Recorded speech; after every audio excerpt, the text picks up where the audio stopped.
तो कैसे हो मेरे दोस्तों। मैं आशा करता हूँ शानदार तरीके से आप लोग अपनी लाइफ को एंजॉय कर रहे हो, अपनी सेहत, फैमिली और पढ़ाई का ध्यान काफ़ी अच्छे से रख रहे हो। जो वीडियो स्टार्टिंग में मैंने आप लोगों को दिखाई है उसके बारे में अभी आप लोगों से बात करूंगा। उससे पहले आप लोगों के सामने है एक शानदार मोटिवेशनल कोट। बड़ी बेहतरीन बात बोली गई है यहाँ पर। बोला गया है कि नदी जब किनारा छोड़ देती है तब राह की चट्टानों तक को तोड़ देती है। बात छोटी सी भी अगर चुभ जाए दिल में तो जिंदगी के रास्तों को मोड़ देती है। आप लोगों ने सुल्तान मूवी का एक डायलॉग सुना होगा जब उसके थप्पड़ मारकर चली जाती है अनुष्का और ये बोलकर कि प्यार उससे होता है जिसकी इंसान इज्जत कर सके। तो उस टाइम पर फिर सुल्तान यानी कि जो सलमान खान साहब है वो भी एक डायलॉग बोलते हैं अपने कोच साहब को कि ना तो उसका प्यार पाने के लिए है ये जो लड़ाई है, ना ही किसी रेसलर को हराने के लिए, अब अपनी औकात ही बदलनी है। तो ये शानदार जो डायलॉग बोला जाता है कि अपनी औकात बदलनी है, तो वो जो औकात बदलने वाली बात आती है उसके लिए जो उस बंदे के अंदर डेडिकेशन आता है, उसके लिए जो बंदा मेहनत करता है और उसके बाद में जो चैंपियनशिप जीत के आता है, तो वो है असलियत में एक सही डायरेक्शन में अपनी कैपेबिलिटी को इस्तेमाल करना और एक सही तरीके से उस इंसान से या फिर उस सिचुएशन से या फिर उस दुनिया से रिवेंज लेना जो आप लोगों को बोलती है कि आप लोग जिंदगी में कुछ नहीं कर सकते। तो अगर आप लोगों को कोई भी इंसान आकर आज के डेट में ये बोलता है कि तेरे बस की कुछ नहीं है, तू क्या कर पाएगा जिंदगी में, तुमने आज तक कुछ नहीं किया है, तो उसी टाइम पर सबसे शानदार तरीका है कि उसको वहां पर रिप्लाई मत करो, बस अपने काम पर लग जाओ और जिस दिन रिजल्ट आएगा उस दिन उसके सामने बस जाकर खड़े हो जाना और मुस्कुरा देना बस, ठीक है। बोलने की कोई जरूरत नहीं है भाई साहब। जो जिंदगी का मजा आएगा ना उससे बढ़िया मजा और किसी चीज में नहीं होगा। आप लोगों को सारी चीज खड़े खड़े बस मुस्कुराने से आप लोगों के पैरों में आकर गिर जाएगी। तो यह है रियलिटी में मेहनत करने का रिजल्ट। तो हमेशा वही बात है कि सचिन की तरह बल्ले से जवाब दो ना, क्यों फालतू में सामने वाले के साथ में बहस करनी है। तब देखो जिंदगी जीने का मजा आता है। और रही स्टार्टिंग में जो वीडियो मैंने आप लोगों को दिखाई है उसके बाद, वो जो वीडियो है वो बेसिकली दिखाने का मतलब होता है कि जब आप लोग आर्मी में जाते हो ना यार, वहां पर एक डिसिप्लिन होता है। वहां पर इस तरीके से आप लोगों को जिंदगी जीने के लिए तैयार किया जाता है कि जिंदगी में आप लोग किसी भी माहौल में क्यों ना हो, इवन वहां पर आप लोग को केकड़े खाने, सांप तक को खाने की एक तरीके से ट्रेनिंग दी जाती है। तो इतना ज्यादा फोकस इंसान को किया जाता है कि वो सांप को पकड़ के आगे चला गया अपनी एक तरीके से निशाना लगाने के लिए। तो ये वाली चीज एक आप लोग कंपेयर करो, कोई एक नॉर्मल इंसान होता है वहां पर, सबसे पहले तो वो छोड़ छाड़ के छलांग मार के भागता, उई माँ कहां से आ गया सांप, अरे मम्मी खा लिया, पता नहीं क्या क्या बोलता वहां पर, ठीक है। और वो देखो उसका टारगेट पर निशाना है और उसको सांप को भी अपने बस में करके मुट्ठियां पकड़ कर आगे चला गया। तो यार अगर जिंदगी में कुछ आप लोगों को पाना है ना, एक काम जरूर कर लेना, थोड़ा सा अपनी लाइफ में एक डिसिप्लिन जरूर लेकर आना। डिसिप्लिन का मतलब ये होता है अपना सोना और उठने का टाइम फिक्स कर लेना। सोने और उठने के बाद में अपनी जिंदगी को कैसे लेकर चलना है। जैसे डेली मैं आप लोगों से पूछता हूं कि आज का दिन आप लोग कैसे यूटिलाइज करना चाहते हैं। इसका मतलब यह कि मैं डेली आप लोगों को बोलता हूं कि भाई साहब जाओ और अपने जमीर में झांको कि क्या आप लोग अपने टाइम को सही से यूटिलाइज कर रहे हो, क्या आप लोग अपनी जिंदगी को एक सही डायरेक्शन में लेकर चल रहे हो। अगर हाँ तो सही हो, अगर ना तो क्यों नहीं कर रहे हो, किस चीज का वेट कर रहे हो। कोई और आके आप लोगों को बोलेगा कि ये काम कर लो, तब आप लोग करने स्टार्ट करोगे। कुछ दिनों बाद में जिंदगी ऐसी हो जाएगी कि आप लोग खुद पछताओगे बैठकर कि यार क्या हो गया जिंदगी में, क्या कर लिया हम लोगों ने। किसी और को भी नहीं बोल पाओगे क्योंकि खुद अपने पैरों में आप लोग कुल्हाड़ी मारे हुए बैठे मिले होगे उस टाइम पर। तो जिंदगी में कोशिश ये करो हमेशा कि कम से कम अपने आप को एक कंफर्ट जोन से बाहर निकालकर अपने टारगेट को अचीव करने की कोशिश करो। डेली लिखा करो कि कल आप लोगों ने कितनी पढ़ाई की है, कितने घंटे सेटिंग की है। एटलीस्ट देखो कि आज आप लोग कितने घंटे बैठकर सेटिंग कर कर अपनी पढ़ाई कर रहे हो। आकर कमेंट बॉक्स में लिखो कि आज 6 घंटे बैठे हैं सर, कल 7 घंटे बैठे हैं सर, कल इतना अचीव किया था सर, आज इतना अचीव कर लिया। मैं पूछ रहा हूं आप लोगों से, कोई नहीं पूछ रहा ना कि आप लोग पढ़ रहे हो कि नहीं पढ़ रहे हो। मैं पूछ रहा हूं मुझे बताओ ना आप लोग। मैं आप लोगों को डेली दिखाऊंगा कि कितना अच्छे से आप लोग अपनी पढ़ाई को लेकर चल रहे हो। और जो नहीं कर रहा है तो उसको उसके गिरेबान में झांकने के लिए मजबूर करूंगा कि हाँ झांक भाई, तू नहीं कर रहा है काम, ये क्यों टाइम वेस्ट कर रहा है, क्यों अपने माँ बाप का, अपने घर वालों का और अपना पैसा और टाइम बर्बाद कर रहा है। तो ये चीजें जब तक आप लोग को अंदर से फील नहीं कराएगा कोई और आप लोग खुद से फील नहीं करोगे, तब तक कंफर्ट जोन से बाहर ना निकलने वाले हो यार। ये ऐसी जिंदगी चलती रहेगी और एंजॉय करते रहोगे और दिन कटते रहेंगे और चीजें बढ़ती रहेंगी। और एक साल चला गया, अब की बार सिलेक्शन है, अगला साल फिर चला जाएगा ऐसे। ये साल आप लोगों के जो जा रहे हैं ना, ये बहुत कीमती हैं और आप लोगों को डिसाइड करना है कि कितने जाने देने हैं, ठीक है। तो मैं ये नहीं बोल रहा हूं कि माँ के पेट से ही आईएएस बनकर निकल जाओगे, पर लेकिन एटलीस्ट इतना सो कर सकते हो कि अपने टाइम को प्रेजेंट टाइम पे ढंग से यूटिलाइज करो, कि अपने ऊपर चेक और बैलेंस रखो। ये उनके लिए बोल रहा हूं जो बहुत सारे मेल करते हैं सर पढ़ने के लिए अंदर से कॉन्फिडेंस नहीं आ रहा है। कॉन्फिडेंस कहां से आएगा, घर वाले टाइम पर पैसे भेज रहे हैं तुमको, जिंदगी जीने में मजा आ रहा है तुम्हारा, क्या जरूरत है तुमको पढ़ने की भाई साहब। घर पे पापा ने इतना जुगाड़ कर ही रखा है कि आराम से जाके जिंदगी काट सकते हो, ठीक है ना। ऐसा ही कुछ है ना। अगर ऐसा नहीं है तो पढ़ो भाई बैठ के। किसका वेट कर रहे हो कि कौन तुमको आकर बैठ के बोलेगा कि पढ़ लो, किताबें ले लो, तब पढ़ना स्टार्ट करोगे क्या। तो जिंदगी में डिसाइड करो और उसको फॉलो करना स्टार्ट करो, ठीक है। ये है आज की इंपॉर्टेंट पर्सनैलिटी। यहाँ पर आप लोगों को इनके बारे में बताना है कौन है। ये काफी ज्यादा न्यूज में है, कई सारे आर्टिकल्स भी इनके रिलेटेड आप लोगों को देखने को मिलते हैं, और आज भी डिस्कस करूंगा यहाँ पर आर्टिकल, जिससे आप लोग चीजों को अच्छे से अंडरस्टैंड कर पाओगे। डिस्कशन तो यार बहुत ही शानदार रहने वाला है, सुनकर आप लोग का बहुत मजा आने वाला है। करंट के साथ में बैकग्राउंड इन्फॉर्मेशन यानी कि स्टैटिक पोर्शन के साथ में क्वेश्चन भी रहेंगे। क्वेश्चन खासियत होती है यहाँ पर सबसे बड़ी, क्योंकि जब क्वेश्चन आप लोग प्रैक्टिस कर लेते हो ना, उस चीज को आप लोग लंबे समय तक याद रख पाते हो, फिर आप लोग एग्जाम में उसको भूलोगे नहीं। तो ये सेक्शन आप लोगों को जरूर अच्छे से तैयार करना है। एक बार लेक्चर को ढंग से देखना है टकटकी लगाकर, और उसके बाद में आप लोगों से जो क्वेश्चन पूछे जा रहे हैं उन क्वेश्चन का आंसर देना है। तब आप लोगों को लगेगा कि हाँ यार कुछ सीखा है। और वो कब होगा? जब ढंग से आप लोग आर्टिकल को सुनोगे। तो ये काम आप लोग को जरूर करना है। एक आर्टिकल था यहाँ पर, ये हालांकि कल मैंने बताया था आप लोगों को, पर लेकिन कल जो है इसको कंप्लीट मैं नहीं बता पाया था, क्योंकि माइंड से निकल गया स्टार्टिंग में एक ओवरव्यू देके। फिर ये आर्टिकल क्या था, हमारी कंट्री की साइड से एक मिसाइल मिस फायर हो गई, या फिर आप लोग बोल सकते हैं कि गलती से हमारे हाथों से निकल गई। कब? यहाँ पर ये लगभग 9 मार्च को ये पाकिस्तान की ओर जाकर गिर गई। पाकिस्तान की ओर जाकर तो मिसाइल गिरी, पर लेकिन पाकिस्तान को भी समझ में नहीं आया, क्योंकि उनकी जो रडार वडार है पता नहीं बेचारों की कैसी बैठी हुई थी, लिए उसने भी ढंग से चीजों को आइडेंटिफाई नहीं किया। उनको लगा कि कुछ आया है, अब क्या आया है ये उनकी समझ में नहीं आया। अब जब जाकर देखा तो उनको लगा कि यार ये तो मिसाइल विसाइल जैसी लग रही है। तो फिर उनको उनके द्वारा बोला गया कि यार इंडिया की तरफ से कुछ आया और ऐसा जो कुछ हम लोग को देखने को मिल रहा है। हिम्मत होनी रहेगी कुछ बोल दे सीधा सीधा कि तुमने मिसाइल दाग दिया हमारे ऊपर, ठीक है। तो वो बोल नहीं पा रहे थे।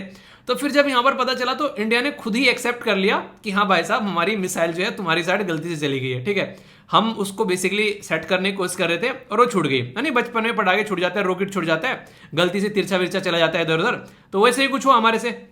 पर लेकिन ये एक सही एक रेस्पॉन्सिबल इंसान की एक तरीके से आप लोग एक पहचान नहीं बोल सकते हो। यानी कि तुम जो है एक न्यूक्लियर वेपन लिए बैठे हो और तुमसे एक मिसाइल हैंडल नहीं हो रही है, एक ऐसी इमेज जाती है इंटरनेशनल लेवल पर हमारी कि आखिर क्या एक रेस्पॉन्सिबल न्यूक्लियर वेपन कंट्री है हम लोग कि हमारी मिसाइल छूटकर पाकिस्तान में जाकर गिर गई। सोचो वो पॉपुलेशन वाले एरिया में जाकर गिर जाती तो कितना बवाल होता। हालांकि पाकिस्तान ने खूब नगाड़े बजाए बाद में, जब इंडिया ने एक्सेप्ट कर लिया। उससे पहले तो आवाज नहीं निकल रही थी मुंह से, पर बाद में खूब नगाड़े बजाए, और नगाड़े बजाने में कोई कसर नहीं छोड़ी कि हाँ इंडिया ने ऐसी ऐसी हरकतें की हमारे साथ में। तो ये सारी चीजें जो है इंडिया ने एक्सेप्ट की। इंडिया की मैच्योरिटी देखो यहां पर, हमने क्या किया, हमने खुद एक्सेप्ट किया कि हाँ हमारी साइड से मिसाइल गई है, ठीक है।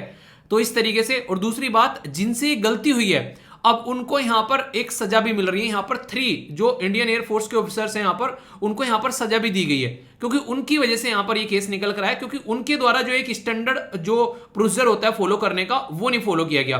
क्योंकि किसी भी मिसाइल को अगर आप लोग देखोगे उसके पास में पर्टिकुलर एक लेयर होती है कि हाँ इस तरीके से ये इस तरीके से यहां पर लॉन्च होनी है, ऐसे ऐसे चलनी है, ऐसे ऐसे प्रोसीजर होता है। मतलब सारे बाईपास करके डायरेक्ट उसको फायर कर दिया गया एक पर्टिकुलर कंट्री के ऊपर। तो ये इंटरनेशनल लेवल पर हमारी इमेज खराब करने वाला एक इंसिडेंट था, जिसके चलते हम लोगों ने उसको एक्सेप्ट किया, और एक्सेप्ट करने के बाद में बोला कि हाँ ये गलती हुई है, और हम लोगों ने उसको यहां पर सुधारा भी। ऐसी चीजें एक मैच्योर इंसान ही कर सकता है, अपनी गलती मानना। वरना जो इमेच्योर इंसान होता है वो हमेशा लड़ता रहता है, फालतू की बातें करता है। पर हम लोगों ने गलती मानी, और गलती मानने के बाद में बोला कि हाँ ऐसा ऐसा कुछ हुआ है, वो तो पूरा इंसिडेंट यहां पर अब आप लोगों के सामने निकल कर आ रहा है। पर लेकिन इससे क्वेश्चन बन सकते हैं क्या? इससे बस इतना पूछा जा सकता है कि एक इमेच्योर एक्शन बोल सकते हैं यहाँ पर हमारी कंट्री की जो बेसिकली जो ये ऑफिसर्स थे इनके द्वारा। पर लेकिन जो इंपॉर्टेंट क्वेश्चन आप लोगों से बनेगा यहाँ पर, वो बनेगा किसके बारे में? ब्रह्मोस मिसाइल के बारे में। तो ब्रह्मोस मिसाइल जो है अभी रिसेंटली काफी ज्यादा न्यूज में भी यहाँ पर रही, इसके ऊपर कई सारे आर्टिकल भी छपे। तो कुछ बेसिक इंफॉर्मेशन मैं आप लोगों को बता देता हूं, जहां से आप लोगों के लिए क्वेश्चन बन सकता है।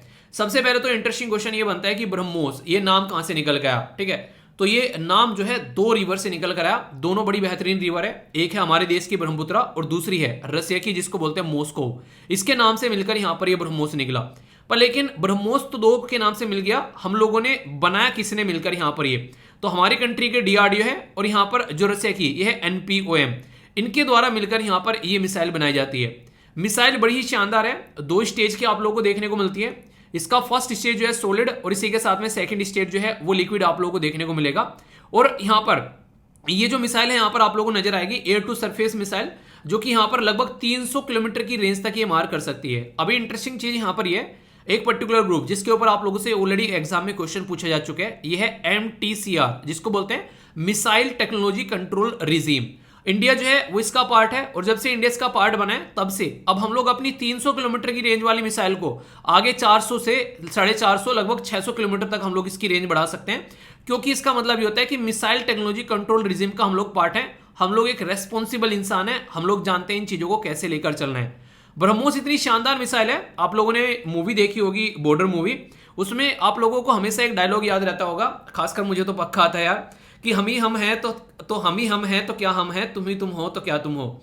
उसमें मतलब ये बोला जाता है कि अगर एयरफोर्स अगर अलग रहे और आर्मी अलग रहे तो उनकी अलग अलग जो है उतनी पावर नहीं है, जब दोनों मिलकर आते हैं तो वो फिर एक तरीके से कोहराम मचाते हैं।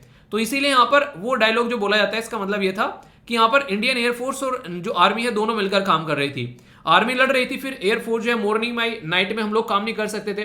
पर लेकिन आज की डेट में हमारे ऐसे वेपन है कि रात में क्या बिल्कुल अंधेरे में भी हम लोग यहाँ पर थर्मल वेपन भी हमारे पास में है कि इंसान की बॉडी की हीट देखकर उसको हम लोग मार कर सकते हैं कि हाँ यहाँ से इंसान की बॉडी की हीट इतनी होती है, उसके बेस पर मरे हुए इंसान को टारगेट नहीं किया जाएगा क्योंकि उसकी बॉडी जो है ठंडी पड़ जाती है। पर लेकिन जिंदे इंसान को पता चल जाए कि इंसान यहाँ पर है तो उसको अंधेरे में गुप्त अंधेरे में भी इंसान को जो है हीट किया जा सकता है आसानी से।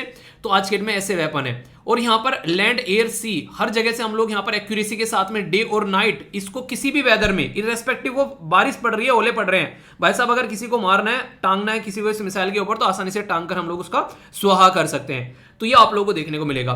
सुखोई 30 के ऊपर यहाँ पर इस्तेमाल किया सकता है आसानी से। और ये एक तरीके से शानदार चीज क्या है, आप लोगों ने देखा होगा एक गोविंदा की और जो सलमान खान की मूवी है उसमें एक मिसाइल रहती है, वो बोलते हैं गो बेबी गो, ठीक है। तो ऐसा बोलते हैं मिसाइल निकल के चल पड़ती है वो और पीछे पड़ जाती है, ठीक है, सलमान खान की। तो वो दिखाया गया। तो ये भी एक ऐसी है कि फायर एंड फॉरगेट, यानी कि बस छोड़ दो और भूल जाओ, ठीक है। फिर उसके बाद में आप लोगों को कुछ इसको फोकस करने की जरूरत नहीं है, ये अपने टारगेट पर जाकर हिट करेगी। वो अलग बात है कि जो अभी हमारी हिट हुई है वो क्या पता हम लोगों ने चेक किया होगी भाई साहब पाकिस्तान की साइड में सही जगह पर हिट हो रही है कि नहीं हो रही है, एक बार चेक कर लेते हैं और बाद में बोल देंगे मिसफायर हो गई ऐसा भी तो हो सकता है ना, हाँ वो भी हो सकता है। पर लेकिन जो भी है तो ब्रह्मोस जो है वो फास्टेस्ट क्रूज मिसाइल देखने को मिलेगी करंटली जो ऑपरेट की जाती है 2.8 मैक के ऊपर। आगे आने वाले टाइम में इसकी स्पीड भी बढ़ाने की बात की जा रही है। तो ये एक शानदार एक वर्जन में आप लोगों को देखने को मिलेगी। और ये वही मिसाइल है जिसका मार्केट में भाव बढ़ गया रिसेंटली। अभी फिलीपीन खरीद रहा है, वियतनाम खरीद रहा है और भी कई सारी कंट्री खरीद रहे हैं। ये एक ऐसी मिसाइल है जिसके चलते हमारी कंट्री का डिफेंस एक्सपोर्ट जो है वो शानदार अभी आप लोगों को बढ़ने वाला है। हालांकि जब ये मिसफायर हुआ यहाँ पर पाकिस्तान की साइड में उस टाइम पर फिलीपीन बोल रहा था कि भाई साहब क्या है ठीक ठाक है ना, कोई दिक्कत तो नहीं है। तो इंडिया ने बोला चाइना का माल थोड़ी ना है, वो तो हम लोग चेक कर रहे थे कि सही जगह टारगेट में सही तरीके से चीजें हो रही है हिट या नहीं हो रही है, ठीक है। तो मतलब एक तरीके से उन्हें सामने वाला अगर कोई नेगेटिव इमेज आ जाए तो फिर सामने वाला उसके बारे में सोचने लगता है। तो वो बातें आप लोग याद रखिएगा। ये तो मैंने आप लोगों को ब्रह्मोस के बारे में बताया, पर लेकिन ये टॉपिक यहीं पर ही खत्म नहीं होता है। इस टॉपिक में जो इंपॉर्टेंट क्वेश्चन आप लोग अब तक पूछे गए वो ये सिस्टम आप लोग जरूर याद रखिएगा। और जब भी सिस्टम के बारे में बात करते हैं तो एक बार सैल्यूट आप लोगों को करना है किसको, मिसाइल मैन ऑफ इंडिया। और वो कौन थे, वो थे doctor APJ Abdul Kalam sir. तो यहां पर इनके द्वारा एक सिस्टम स्टार्ट किया गया हमारी कंट्री को आत्मनिर्भर मिसाइल में बनाने के लिए, integrated guided missile development program. ये कितना शानदार प्रोग्राम था जो कि 1983 से चलाया, ठीक है, और 2012 तक जाकर ये कंप्लीट हुआ। देखिए आप लोगों ने सुना होगा कि बच्चा जो है ना वो 9 महीने में पैदा होता है, ठीक है। 9 महीने में अगर पैदा होगा तो सही तरीके से बच्चा एक डेवलप बच्चा पैदा होगा। तो यहां पर एक प्रॉपर टाइम लगता है सिलेक्शन लेने में भी और किसी अच्छे टारगेट को अचीव करने में भी। पर लेकिन अगर आप लोग उस टाइम के अंदर अगर काम नहीं कर पा रहे हो तो इसका मतलब है कि आप लोग अपनी एफिशिएंसी को सही से इस्तेमाल नहीं कर पा रहे हो। जैसे यहां पर देखिए 1983 में हम लोगों के द्वारा डिसाइड किया गया और 2012 तक हम लोगों ने इस टारगेट को जो है वो अचीव करके दिखाया, ठीक है। तो यानी कि एक प्रॉपर सिस्टमेटिक वे में हम लोगों ने काम किया यहां पर। और इस पर्टिकुलर ड्यूरेशन में हम लोगों ने पटना बना डाला। पटना यानी कि बिहार की कैपिटल। मतलब ये मिसाइल आ गई पृथ्वी, अग्नि, त्रिशूल, नाग और आकाश आप लोग यहां पर देखने को मिलेगी। और अग्नि तो इतनी शानदार है यहां पर जिसको इंटरकॉन्टिनेंटल बैलिस्टिक मिसाइल भी आप लोग बोलते हैं, यानी कि एक कॉन्टिनेंट से दूसरे कॉन्टिनेंट पे वार कर सकती है। यहां पर ये इतनी शानदार मिसाइल देखने को मिलेगी जिसकी रेंज लगभग 5000 किलोमीटर की रेंज आप लोग यहां पर बोल सकते हैं। तो इतनी शानदार तक मिसाइल हम लोगों ने अभी बना डाली। तो इनके बारे में थोड़ा थोड़ा सा पता जरूर रखिएगा क्योंकि यहां से अक्सर क्वेश्चन आप लोगों से बन जाते हैं। ये शॉर्ट रेंज मिसाइल है, ठीक है। इसी के साथ में बैलिस्टिक, ये शॉर्ट रेंज मिसाइल देखने को मिलेगी, सरफेस टू एयर। मतलब हल्का सा आइडिया इनके बारे में आप लोग रखिएगा कि हमारी कंट्री का जो मिसाइल का प्रोग्राम है जिसको इंटीग्रेटेड गाइडेड मिसाइल प्रोग्राम बोलते हैं, उसमें ये 5 हमारे शानदार वेपन हमारे पास में है जो कि अलग अलग नाम से यहां पर पुकारे गए हैं, ठीक है। तो ये क्या है, ये बेसिक इंफॉर्मेशन है। ये इस तरीके से टॉपिक को तैयार करना है कि क्वेश्चन अगर बने तो आप लोग उसको अच्छे से कवर कर पाओ। एक छोटा सा कॉन्सेप्ट और बता देता हूं जिसमें कई बार कई सारे बच्चों को कंफ्यूजन रहता है, ये भी आप लोगों का दूर हो जाएगा। हालांकि ये कॉन्सेप्ट अलग है और इसके ऊपर क्वेश्चन पूछा जा चुका है बैलिस्टिक मिसाइल में, और इसी के साथ में आप लोगों से क्वेश्चन कई बार पूछ ले जाता है क्रूज मिसाइल के अंदर में। तो ये आप लोग याद रखिएगा डिफरेंस क्या है। बैलिस्टिक मिसाइल जो होती है वो फायर की जाती है, आप लोगों का जो एटमोस्फेयर है उसके बाहर जाती है और बाहर जाने के बाद में फिर यहां पर आती है और फिर यहां पर वार करती है अपने टारगेट को। पर लेकिन जो क्रूज मिसाइल है वो आप लोगों को देखने को मिलेगा यहां पर, ये क्या रहती है, ये एटमॉस्फेयर के अंदर ही जाती है और वहां पर वार करती है इस तरीके से, ठीक है। तो ये आप लोगों को यहां पर इसकी जो है सिस्टम नजर आएगा, यानी कि इसका और इसका जो पाथ है वो आप लोगों को थोड़ा सा डिफरेंट नजर आएगा काम करने का, ऐसा आप लोग यहां पर बोल सकते हैं।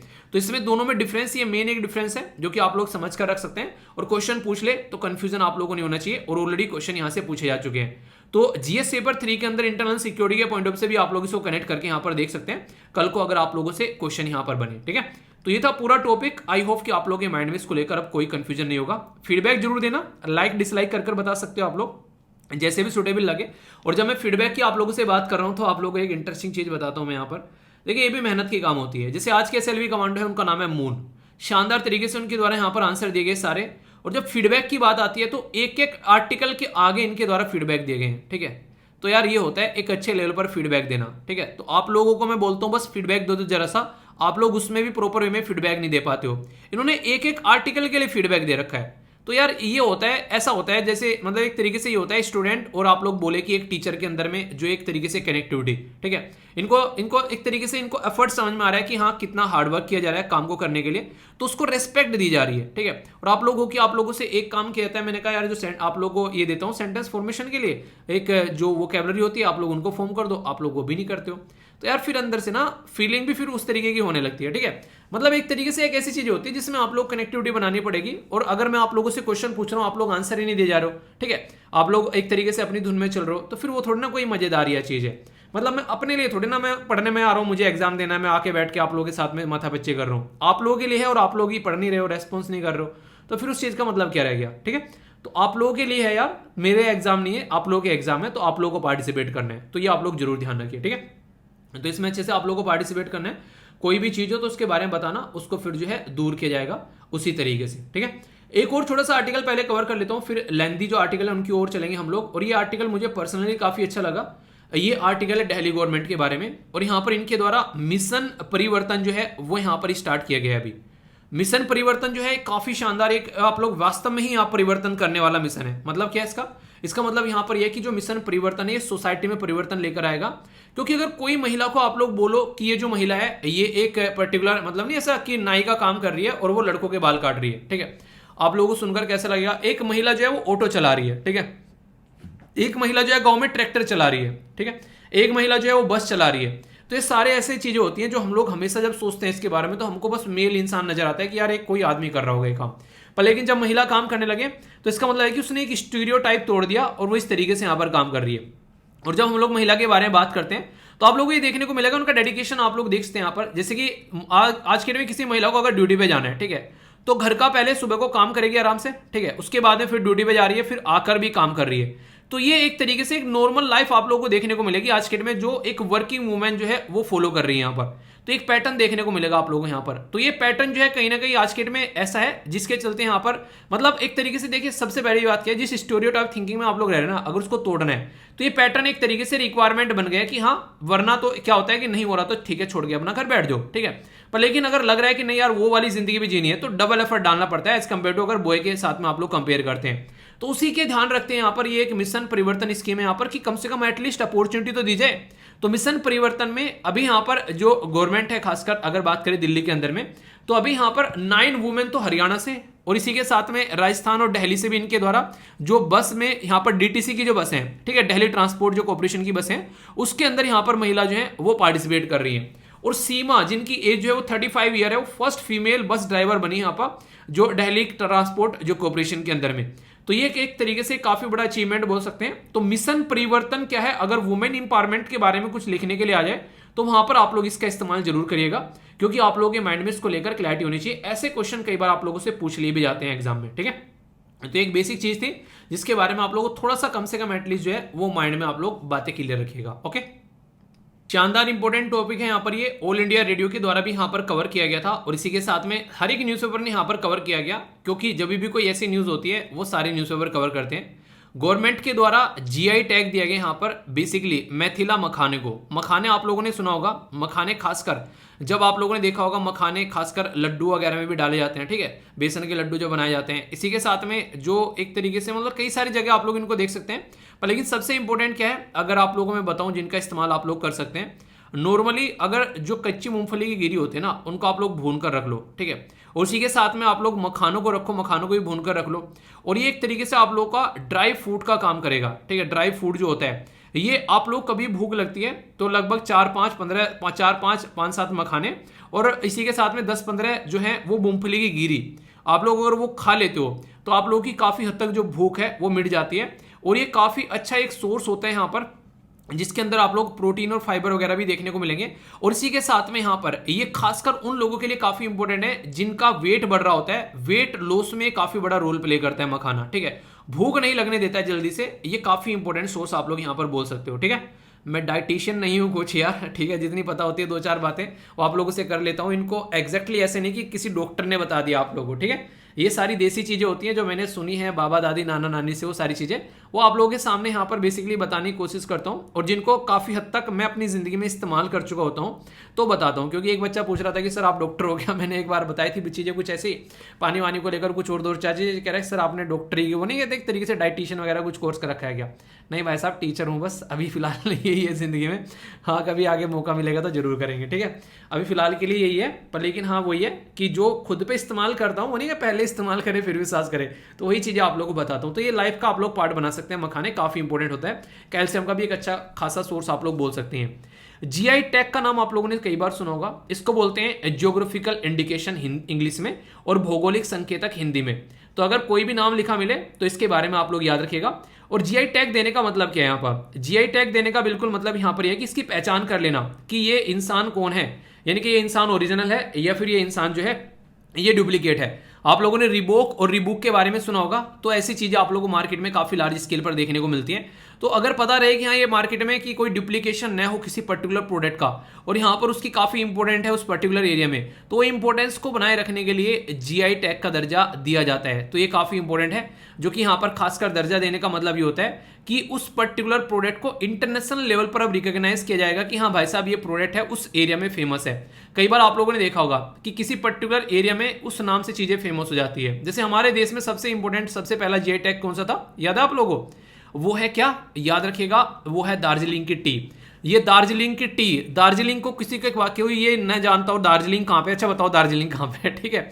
आधे ऐसे होंगे जिनको पता नहीं होगा दार्जिलिंग कहाँ पे, पर ये आप लोगों ने जरूर सुना होगा दार्जिलिंग की टी बहुत फेमस है यार, ठीक है। तो ये इससे आप लोग अंदाजा लगा सकते हैं। एक क्वेश्चन मैं आप लोगों से पूछूंगा यहाँ पर, जिस भी स्टेट से आप लोग आते हैं उस स्टेट का आप लोग नाम रखिए और एटलीस्ट एक ज्योग्राफिकल इंडिकेशन यानी कि भौगोलिक संकेतक का आप लोगों को नाम बताना है जो कि आपके स्टेट से निकल कर आता है, ठीक है।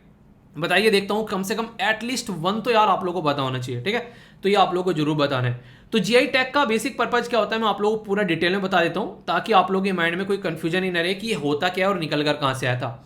ये एक तरीके से किसी भी गुड्स को आइडेंटिफाई करने का तरीका होता है कि ये इसका ओरिजिन कहां से निकल कर आ रहा है, यानी कि उसके मम्मी पापा कौन है उस सामान के जहां से वो पर्टिकुलर निकल के आया है, तो ये मम्मी पापा के बारे में बताता है।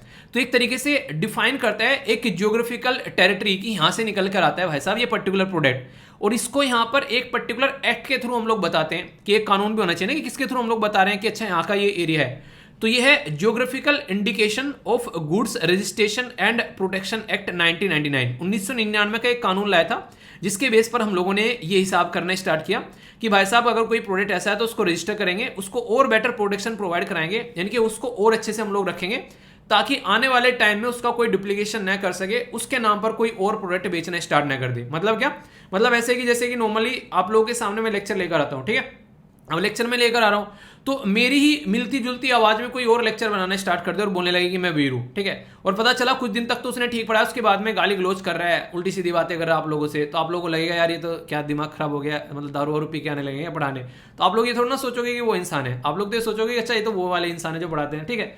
तो मतलब एक तरीके से प्रोडक्ट अगर कोई गलत आ गया है मार्केट में तो उससे इमेज खराब किसकी होगी, ओरिजिनल वाले प्रोडक्ट की इमेज खराब होगी, क्योंकि डुप्लीकेट वाला प्रोडक्ट जो है वो ओरिजिनल वाले प्रोडक्ट का एक तरीके से कहीं ना कहीं एक माहौल खराब कर रहा है, तो उसके चलते उसकी इमेज मार्केट में डिग्रेड हो रही है। तो उसको रोकने के लिए यहां पर ये काम किया जा रहा है, ठीक है। इसी के साथ में गवर्न किया जाता है WHO के जो एग्रीमेंट्स है ट्रेड रिलेटेड, जो यहाँ पर पर्टिकुलर जो ये कानून बना रखे हैं, जिसको यहाँ पर ट्रैप्स का नाम दिया गया है, ठीक है। तो इसका मतलब क्या होता है, इसका मतलब यहाँ पर ये होता है कि ट्रेड से रिलेटेड जो भी यहाँ पर चीजें हैं उसको कैसे लेकर चलना है, तो उसके ऊपर इनका फोकस पूरा रहता है और इसका नाम ट्राइब्स दिया गया है। यानी कि इसका मतलब होता है the agreement of trade related aspects of the intellectual property rights. तो ये आप लोगों को देखने को मिलेंगे WTO के हैं, जिससे कि यहाँ पर अगर कोई मेंबर है उसका पार्ट बनता है तो फिर यहाँ पर उसको फॉलो करता है। तो इसमें आर्टिकल 1 और इसी के साथ में आर्टिकल 10 जो है वो पेरिस कन्वेंशन के तहत यहाँ पर इंडस्ट्रियल जो खासकर प्रॉपर्टी और ज्योग्राफिकल इंडिकेशन के बारे में बात करता है। ठीक है, तो एक तरीके से उनमें क्या इंटेलेक्चुअल प्रॉपर्टी कंपोनेंट है वो देखने की कोशिश करता है। यानी कि अगर कोई प्रोडक्ट आप लोगों ने बना रखा है, ठीक है, तो वो आप लोगों का प्रोडक्ट आप लोगों को देखने को मिलेगा। एक बच्चे के द्वारा बोला गया कि सर जैसे कि आप लोग देखते हो आज के दिन में क्या हो रखा है, जैसे कि कोशिश ये की जा रही है, जैसे मान लो मैं थंबनेल बना रहा हूँ, ठीक है, तो जैसे कि मार्केट में कोई एक चीज चल रही है, जैसे हिंदू की वीडियो चल रही है, तो मैक्सिमम लोग क्या करेंगे, कोशिश करेंगे कि ये जैसे ये वाला चैनल है इसकी हिंदू की वीडियो चल रही है तो इसके जैसा थंबनेल बनाया जाए। ठीक है, तो उससे क्या रहेगी, और कुछ नहीं तो कम से कम एक बार लोग जो है क्लिक कर लेंगे उनकी वीडियो पर भी कि हाँ एक तरीके से मिलता जुलता है। बहुत सारे लोग आप लोगों को देखने को मिले, कई सारे बच्चे मुझे स्क्रीन शॉट लेके सेंड कर रहे थे अभी 2-3 दिन पहले मैंने देखा, तो कह रहे हैं कि सर देखो बिल्कुल ऐसा का ऐसा ही थंबनेल बना रखा है। कई सारे चैनल ऐसा कर रहे हैं, क्योंकि मैं तो आप लोगों को पता है कि 5-6 सालों से पढ़ा रहा हूँ, तो जो अभी नए नए पढ़ाने स्टार्ट कर रहे हैं कुछ वो इस तरह की चीजें कर रहे हैं। एक बच्चा कह रहा है कि आपने सबकी आदत खराब कर दी, सब स्टार्टिंग में वीडियो लगाने लगे।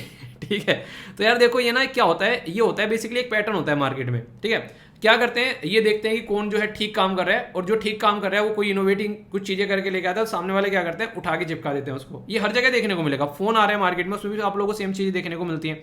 तो ये क्या होता है, ये कोशिश क्या की जाती है इसके पीछे कि जो ओरिजिनल है उसकी ओरिजिनलिटी खत्म करने की कोशिश की जाती है। हर जगह आप लोगों को देखने को मिलता है। तो इसमें क्या होता है, इसमें ये होता है कि जो ओरिजिनल है उसके ऊपर क्वेश्चन मार्क लगना स्टार्ट हो जाता है। ठीक है, तो इसके चलते जो ओरिजिनल वाला है उसको और अच्छे लेवल पर काम करना होता है। पर लेकिन एक अच्छी चीज क्या होती है इसमें मार्केट में कंपटीशन बढ़ा रहता है। ठीक है, अब मान लीजिए मैं वीडियो लगा रहा हूं, ठीक है, अब कोई भी वीडियो लगा रहा है, थंबनेल जो है वो हमारे जैसा बना रहा है, ठीक है, तो एटलीस्ट कोशिश कर रहा है कि मैच करने की, कि हमारे लेवल पर आकर मैच करने लगे वो इंसान। तो इससे क्या हो रहा है कि और अच्छा लेवल आप लोगों को देखने को मिलेगा प्रोडक्ट का। तो इससे क्या होता है, इससे एक जब कंपटीशन रहता है ना मार्केट में, तो उससे फायदा क्या होता है, उससे एक अच्छा प्रोडक्ट आप लोगों को मिलेगा। ठीक है, तो उससे क्या रहता है, क्वालिटी ऑफ एजुकेशन आप लोगों को मिल रही है एक अच्छे लेवल पर। तो ये रहता है, मान लीजिए पल को चले गए तो वही बात होगी, मार्केट से मान लीजिए जियो है, एयरटेल है, आइडिया है, और अभी क्या हुआ, आइडिया और इसी के साथ में जो एयरटेल है मार्केट से खत्म हो गई, जियो रह गया, वो तो फिर अपने हिसाब से मनमानी करने लगेगा मार्केट में। तो इसलिए जरूरी होता है एक अच्छा एक कंपटीशन बनाए रखने के लिए। ठीक है, तो ये चीजें आप लोगों को यहाँ पर देखने को मिलेगी नॉर्मली। तो वही एक ओरिजिनलिटी बना के रखनी है, पर लेकिन वही बात है यहाँ पर, तो उसके बारे में बताता है। तो इसलिए आप लोगों को देखने को मिलेगा। तो मेरी जो थंबनेल पर मैंने अपना फोटो लगा रखा है, उसके पीछे रीजन ये है, उसके पीछे रीजन है कि ताकि आइडेंटिफाई किया जा सके एटलीस्ट कि हाँ ये मेरे द्वारा बनाया गया डिस्कशन है। ठीक है, कुछ लोग ऐसे हैं जो उसमें फोटो नहीं लगा रहे, कुछ लोग ऐसे हैं जो फोटो लगा रहे हैं पर हूबहू थंबनेल बना रहे हैं। ठीक है, तो इसमें डिफरेंस क्रिएट करने के लिए मैंने क्या कर रखा है कि एटलीस्ट यार फोटो लगा दो अपना, कि कम से कम लोग जो दो देखें उनको पता चल जाए कि ये वाला डिस्कशन है, क्योंकि बहुत ज्यादा भ्रमित हो रहा है। फोटो तो फोटो, थंबनेल तो थंबनेल, टाइटल भी आज की डेट में आप लोगों को सेम देखने को मिलेंगे। ठीक है, तो इस तरीके से लोग कोशिश कर रहे हैं। तो ये सिचुएशन आप लोग यहां से समझ सकते हैं। ठीक है, और कईयों को ये लगता है कि पता नहीं है, चलो कर लेते हैं, सामने वाले को क्या पता होगा। ठीक है, पर लेकिन सबको सारी चीजें पता रहती है। पर वो ये इससे इंसान की इमेज क्या खराब होती है कि ओरिजिनल तो कोई और बना रहा है, इन्होंने उठा के कॉपी कर लिया। ठीक है, तो इससे क्या होता है, इससे सामने वाले का पता चलता है कि वो मेहनत करने में इंटरेस्ट नहीं रखता है, कि सामने वाले ने जो किया उसको तुरंत कॉपी मारो और इंप्लीमेंट करना स्टार्ट कर दो। तो ये इंसान क्या होता है, वो मेहनत करने से बचता है। ऐसे ही आप लोगों को देखने को मिलेगा, हर एक प्रोडक्ट का डुप्लीकेट प्रोडक्ट निकल कर आता है। तो मान लीजिए दार्जिलिंग की टी है, सामने वाला क्या करेगा, कोई भी टी उसमें डालेगा, दार्जिलिंग का टैग लगा देगा और बेचना स्टार्ट कर देगा। तो इससे मेन प्रोडक्ट की इमेज खराब होने लगती है। तो उसी को बचाने के लिए जीआई टैग आप लोगों को यहां पर देखने को मिलेगा। एक तरीके से एग्रीकल्चर के लिए, नेचुरल के लिए, मैन्युफैक्चर्ड प्रोडक्ट के लिए आप लोगों के सामने निकल कर आता है। और 10 साल एटलीस्ट यहां पर इसका वैलिड टाइम पीरियड आप लोगों को देखने को मिलेगा। उसके बाद में फिर यहां पर रिन्यू किया जाता है। ठीक है, तो ये एक अच्छा तरीका है ताकि ओरिजिनलिटी बनी रहे उस प्रोडक्ट की, जो कि रियलिटी में ओरिजिनल है, और लोग उसको आइडेंटिफाई कर सके कि भाई साहब ओरिजिनल ये है। ठीक है, वो आप लोगों को यहां पर बताने के लिए, और ये सारी चीजें यहां पर की जाती हैं। तो जो जीआई टैग है यहां पर, उसका सिग्निफिकेंस क्या है, ताकि कोई भी कंपनी जो है एक तरीके से सिमिलर प्रोडक्ट जो है उसके नाम से बेच न सके, क्योंकि सिमिलर प्रोडक्ट उसके नाम से बेचेंगे तो उसकी इमेज खराब करेंगे। यहां पर लीगल प्रोटेक्शन प्रोवाइड कराई जाती है। ठीक है, जैसे कि आज की डेट में ये जो लोगो है आप लोगों को यहां पर दिख रहा है स्टडी लवर वीर का, ये लोगो कोई इस्तेमाल नहीं कर सकता है। ठीक है, क्योंकि ये क्या है, एक लीगल प्रोटेक्शन में है ये मेरी। अगर कोई इसको इस्तेमाल करेगा तो उसके ऊपर जो है केस किया जा सकता है आसानी से। तो ये क्या हो गया, ये पर्टिकुलर एसएलवी का लोगो है। ठीक है, तो इस तरीके से आप लोग समझ सकते हैं। तो किसी को ऑथराइजेशन अगर किसी को यूज करना है तो मेरे से पूछेगा कि इसको सर यूज कर लेगा, और मुझे लगता है कि हाँ वो सही प्रोडक्ट पे सही तरीके से उसको यूज कर रहा है तो उसको अलाउ किया जा सकता है। अगर उसको लग रहा है, मुझे लग रहा है कि वो यार नेगेटिव काम करेगा तो मैं उसको यूज नहीं करूंगा। अगर मुझे रोकने के बाद भी काम कर रहा है तो फिर उसके ऊपर एक्शन लिया जाएगा।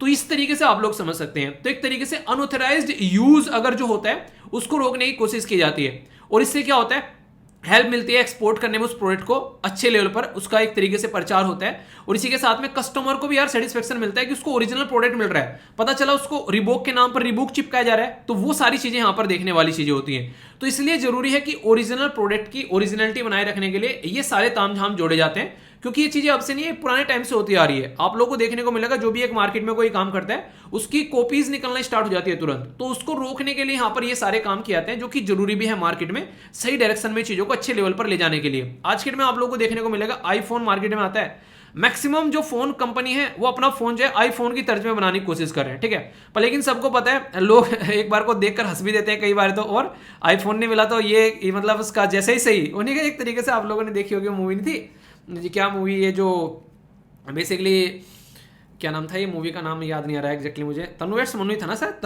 तनुवेट्स मनु रिटर्न था आई थिंक, ठीक है। उसमें कहता है कि इनको तनु तुम्हारे तुम नहीं तो तुम्हारे जैसी ही सही, ठीक है। तो वो वाली चीजें आप लोग यहाँ पर देखने को मिलेगी। अभी हम लोग बात करें किसके बारे में, मैथिला मखाने के बारे में। तो यहाँ पर इसका एक अलग से नाम भी है, साइंटिफिक नेम नॉर्मली आप लोग बोल देते हैं यूरियल फेरोक्स सालिसबो।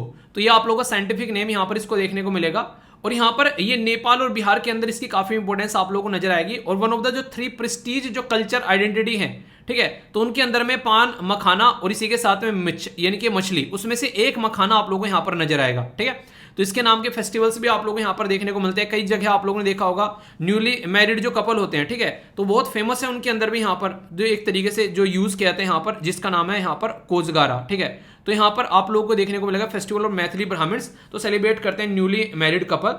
तो मखाना जो है उसके अंदर प्रोटीन और फाइबर काफी अच्छा आप लोगों को देखने को मिलेगा, और माइक्रो न्यूट्रिएंट में कैल्शियम, मैग्नीशियम, आयरन, ये एक तरीके से फास्फोरस, इसीलिए मैंने बताया आप लोगों को कि अगर डेली आप लोग मखाने खाते हैं तो बहुत ही ज्यादा फायदा है। इवन कई बार ये माना जाता है कि जिसकी थोड़ा बहुत जोड़ों में घुटनों में दर्द होता है, उसको अगर मखाने घी में भूनकर खिलाया जाता है तो उसको भी बहुत ज्यादा फायदा देखने को मिलता है। तो ये आप लोग अपनी लाइफ में भी इसको इंक्लूड करके चल सकते हैं, और किसी को सजेस्ट भी आप लोग कर सकते हैं, जो कि काफी इंपॉर्टेंट सोर्स है यहाँ पर, साथ ही साथ में प्रोटीन और फाइबर और कैल्शियम का। एक लिस्ट यहाँ पर आप लोगों के सामने है, जिसके अंदर बिहार के कई सारे जो जीआई टैग हैं, जो कि दुनिया भर के टैग हैं यहाँ पर, जो कि यहाँ पर आप लोगों के सामने, इसके बारे में हल्का हल्का सा आप लोग आइडिया रखेगा। बाकी किस राज्य से आप लोग निकल के आते हैं उसके कुछ जीआई टैग के नाम जो है वो आप लोग जरूर बताएगा। एक जगह मैंने आप लोगों से जिक्र किया वर्ल्ड ट्रेड ऑर्गेनाइजेशन का, तो ये आप लोग यहाँ पर देखने को मिलेगा। तो इंपॉर्टेंट है, जिसके बारे में आप लोग यहाँ पर याद रखते हैं, यहाँ से भी आप लोगों के लिए कई बार जो है वो क्वेश्चन बन जाते हैं, ठीक है। क्वेश्चन कैसे बनते हैं, जैसे कि एक पर्टिकुलर ऑर्गेनाइजेशन के बारे में आप लोगों से पूछ लेंगे, ये यहाँ पर WHO नहीं है, ये WTO है, ठीक है, वर्ल्ड ट्रेड ऑर्गेनाइजेशन। क्योंकि जब व्यापार के बारे में बात करते हैं तो WTO आप लोगों को याद रखना है, ना कि WHO। तो इसके बारे में कोई कंफ्यूजन आप लोगों के माइंड में नहीं होना चाहिए, कई बार आप लोग लेकर चीजों को कंफ्यूज हो जाते हैं। तो ये वर्ल्ड ट्रेड ऑर्गेनाइजेशन है, ठीक है। क्वेश्चन पूछूंगा कि यहाँ पर इसको बनाया कब था और किस ऑर्गेनाइजेशन को रिप्लेस करके इसको बनाया गया था, बताओ जरा, वरना अभी तो मैं आप लोगों को बताऊंगा इसके बारे में, वीडियो को पॉज करके आंसर दो तब तक, ठीक है। तो याद रखिएगा वर्ल्ड ट्रेड ऑर्गेनाइजेशन जो है यहाँ पर, ये 1995 में आया। इससे पहले यहाँ पर journal agreement on trade and tariffs, जिसको GATT आप लोग बोलते थे, और ये यहाँ पर मार्केस्ट एग्रीमेंट जो था 1994 में उसके हिसाब से बनाया गया था। एक उरुग्वे राउंड चला काफी लंबा, जिसके बेस पर बातें की गई 1986 से लेकर 1994 तक का। उसके बाद में यहाँ पर रिप्लेस किया गया GAAT, तो यहां पर इसको WHO से रिप्लेस किया गया। अब दोनों में डिफरेंस क्या था अगर कोई आप लोगों से पूछे, ये जो पर्टिकुलर GAAT था यहाँ पर, ये बेसिकली गुड्स में व्यापार करा करता था, गुड्स के बारे में ज्यादा बातें करता था। WTO जो है वो गुड्स एंड सर्विसेज में मेन आप लोगों को बातें देखने को मिलेगा, और बाकी इंटेलेक्चुअल प्रॉपर्टी जो राइट्स हैं उसके बारे में भी यहाँ पर बात करता है। तो ये एक एडवांस ऑर्गेनाइजेशन है आज के हिसाब से, अगर आप लोग यहाँ पर बोले, ठीक है। ओनली ग्लोबल इंटरनेशनल ऑर्गेनाइजेशन जो कि डील करती है इंटरनेशनल ट्रेड बिटवीन नेशंस, तो ये याद रखिएगा। इसका जेनेवा स्विट्जरलैंड के अंदर हेडक्वार्टर है, और ये क्वेश्चन तो पता नहीं कितनी बार पूछा गया, याद रखिएगा। ये बेसिकली एक पर्टिकुलर इंपॉर्टेंट पर्सनैलिटी है जो कि नाइजीरिया की वुमेन है, और फर्स्ट अफ्रीकन है, और फर्स्ट वुमेन है जो कि डायरेक्टर जनरल बनी, ठीक है। तो नाकोजी ओंकोजो एवेला, तो इनका नाम जरूर याद रखिएगा। जितने भी स्टेट पीसीएस के एग्जाम होते हैं सब में क्वेश्चन पूछा गया था ये, ठीक है। करंटली 164 के करीब मेंबर देखने को मिलेंगे, इंडिया फाउंडिंग मेंबर है। आप लोगों को यहाँ पर ये बताना है कि लेटेस्ट मेंबर जो है वो कौन अभी WTO का बना है। ऐसे भी क्वेश्चन आप लोगों से कई बार बनते हैं, तो माइंड में कंफ्यूजन नहीं होना चाहिए, ऐसे क्वेश्चन के आंसर आप लोगों को पता होना चाहिए, ठीक है। क्या क्या देखा हम लोगों ने, जीआई टैग के बारे में बेसिक इन्फॉर्मेशन देखी यहाँ पर, अभी किसको जीआई टैग दिया जा रहा है वो समझे यहाँ पर, इसके बारे में बेसिक इन्फॉर्मेशन, एक ऑर्गेनाइजेशन आप लोगों की कवर करा दी WTO। अब यहाँ पर इंपॉर्टेंस क्या है इसकी लेक्चर की, यूपीएससी भी क्वेश्चन आप लोगों से पूछते हैं, यहाँ से आप लोग खुद देख सकते हैं। यूपीएससी के द्वारा 2015 में यहाँ पर क्वेश्चन पूछा गया और बोला गया कि which of the following has been accorded the geographical indication, यानी कि भौगोलिक संकेतक किसको मिला यहाँ पर। बनारसी, बेसिकली देखिए आप लोगों को लोकल कम से कम कुछ चीजें पता होगी ना, तो आप लोग इसको कम से कम एक तरीके से कनेक्ट कर पाओगे। इसलिए मैं कहता हूं अगर आप लोगों ने अपने एरिया के कम से कम और आसपास के स्टेट के 2-4 के याद रखे तो कई सारे क्वेश्चन के आंसर आप लोग दे पाओगे।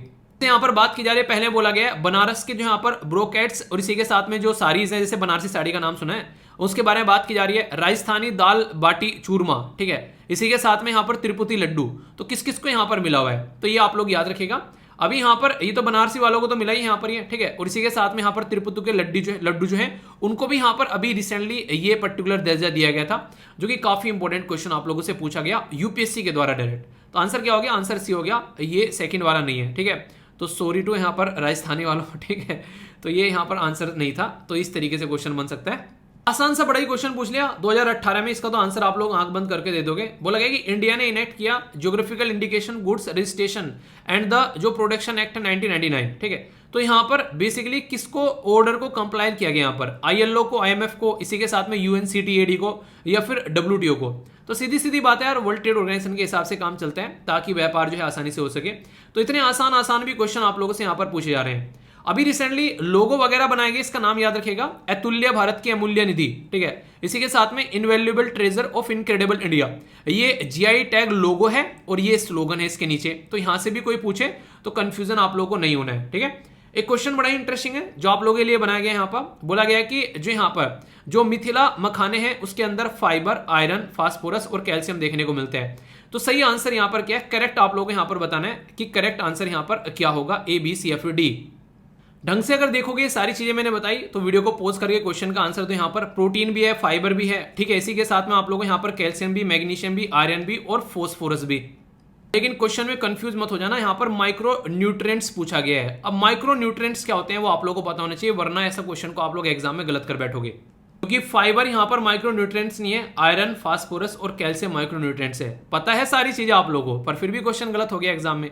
तो इसको कहते हैं कि रीड बिटवीन द लाइन। इस तरीके से आप लोगों को तैयारी करनी है। अगर इस लेवल पर आप लोग तैयारी करोगे तो एग्जाम में आप लोग गलती नहीं करोगे। इसीलिए कहता हूं कि आर्टिकल पढ़ना और पढ़ने के बाद में क्वेश्चन लगाकर प्रैक्टिस कर लेना एक बार, तो यार तब होती है सही तैयारी, तब आप लोगों को पता चलता है किस लेवल पर आप लोग पढ़ाई कर रहे हो, ठीक है।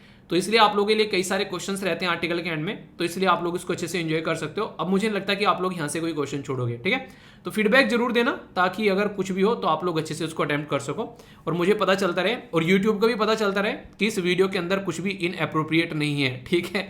ये वीडियो जो है एक एजुकेशनल वीडियो है, ठीक है। तो आप लोग इसलिए वीडियो को लाइक या डिसलाइक कर बता दिया करो, ठीक है।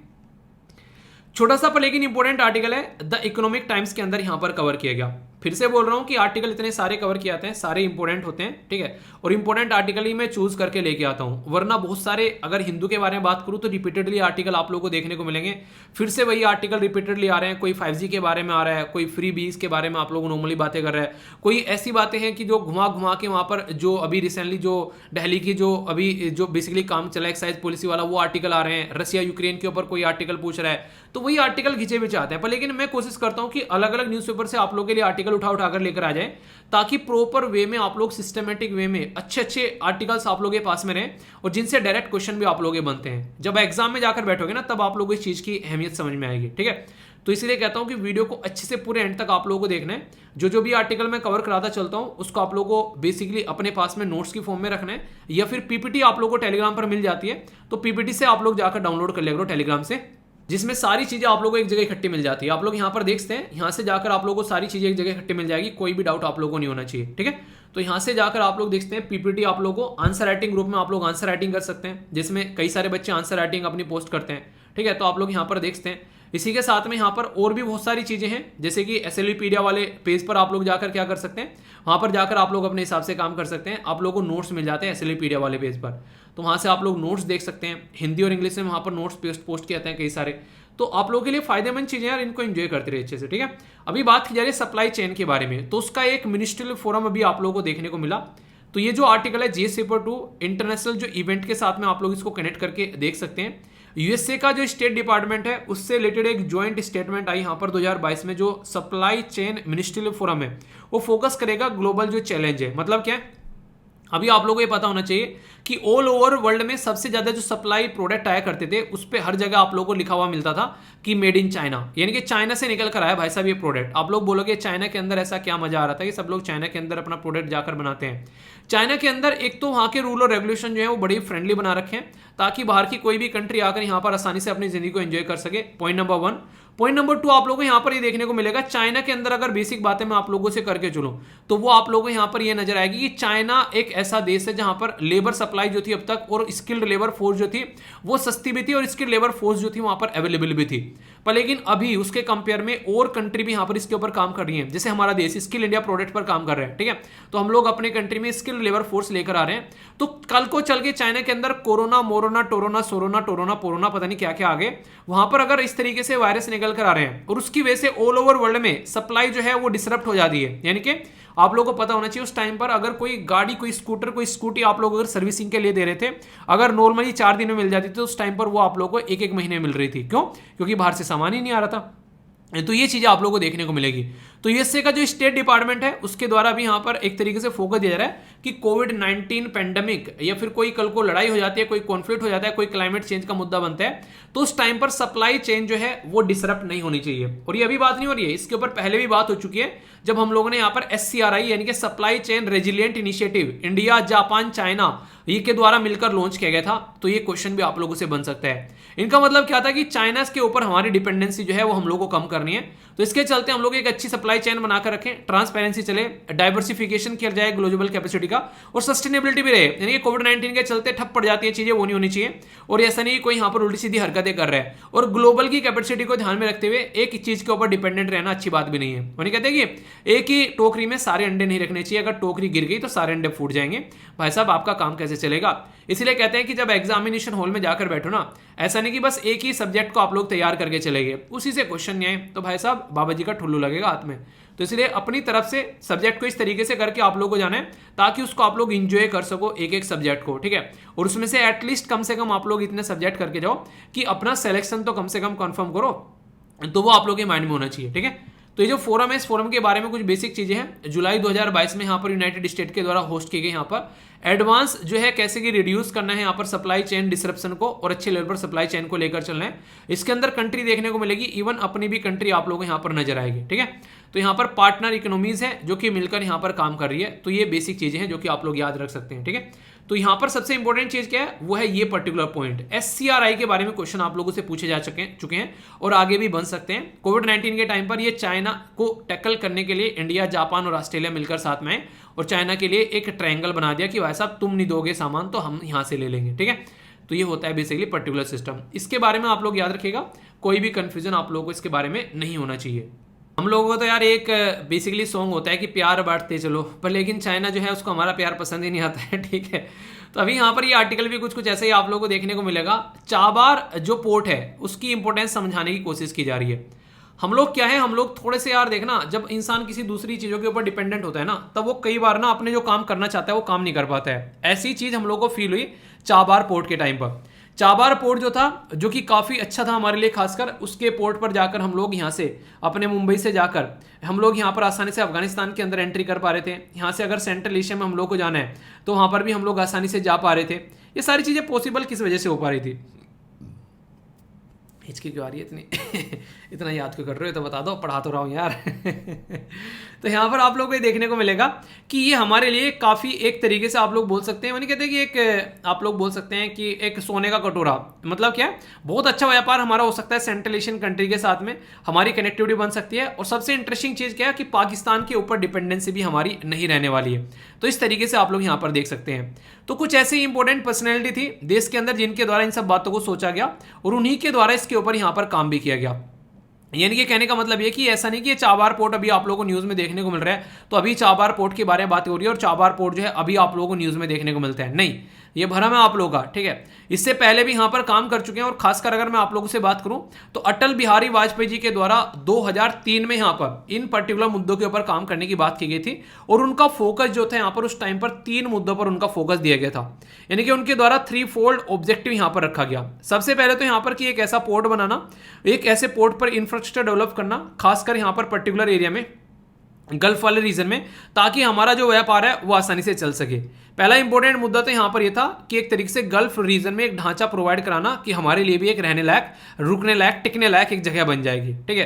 पहला तो मुद्दा आप लोगों को यहां पर ये देखने को मिलेगा।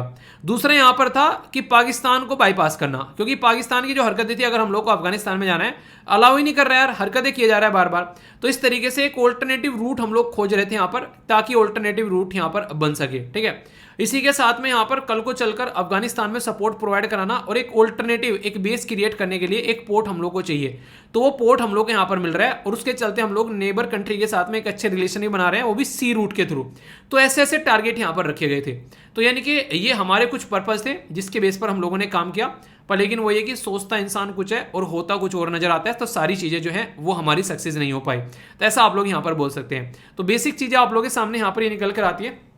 तो अभी रिसेंटली जो है सर्बानंद सोनोवाल जी जो है उनके द्वारा यहाँ पर कोशिश की गई कि इस प्रोजेक्ट को जो है वो आगे लेकर चला जाए, और अभी यहाँ पर इस प्रोजेक्ट को हम लोग आगे लेकर चलने की कोशिश कर रहे हैं। किसके साथ में कनेक्ट करके कि हम लोग यहाँ पर जो एक पर्टिकुलर कॉरिडोर है जिसको बोलते हैं यहाँ पर नॉर्थ साउथ जो इंटरनेशनल ट्रांसपोर्ट कॉरिडोर है, जिसके चलते हम लोग इंडिया को कनेक्ट करने की कोशिश कर रहे हैं यहाँ पर इस पर्टिकुलर कैस्पियन सी के थ्रू होते हुए, यहाँ पर रसिया के थ्रू होते हुए, यहाँ पर नॉर्थ सी के थ्रू, बाल्टिक सी के, और यहाँ पर इस पर्टिकुलर रीजन से आते हुए मेडिटेरियन सी से आते हुए। तो ये इंडिया का बेल्ट एंड रोड इनिशिएटिव आप लोग बोल सकते हैं, यानी कि हमारा BRI है। और चाइना का बेल्ट एंड रोड इनिशिएटिव आप लोगों को बताइए, जो कि चाइना का BRI है। किस साल में चाइना का BRI स्टार्ट किया गया था बताइए जरा, थोड़ा सा रिवीजन आप लोगों को हो जाएगा। 2012, 2013, 2014, 2015, ठीक है, इनमें से ऑप्शन है, छांट लो, ओके, एक ऑप्शन बता देना। तो ये हमारी है, पर लेकिन चाइना क्या कर रहा है, अभी हम लोग तो देखिए यूएसए के प्रेशर में आ गए, डोनाल्ड ट्रंप के द्वारा भी कई सारी बकचोदी काटी गई, हमारे ऊपर प्रेशर बनाया गया, ईरान के साथ में ज्यादा अच्छे रिलेशन न रखने के लिए हम लोग को मजबूर किया गया।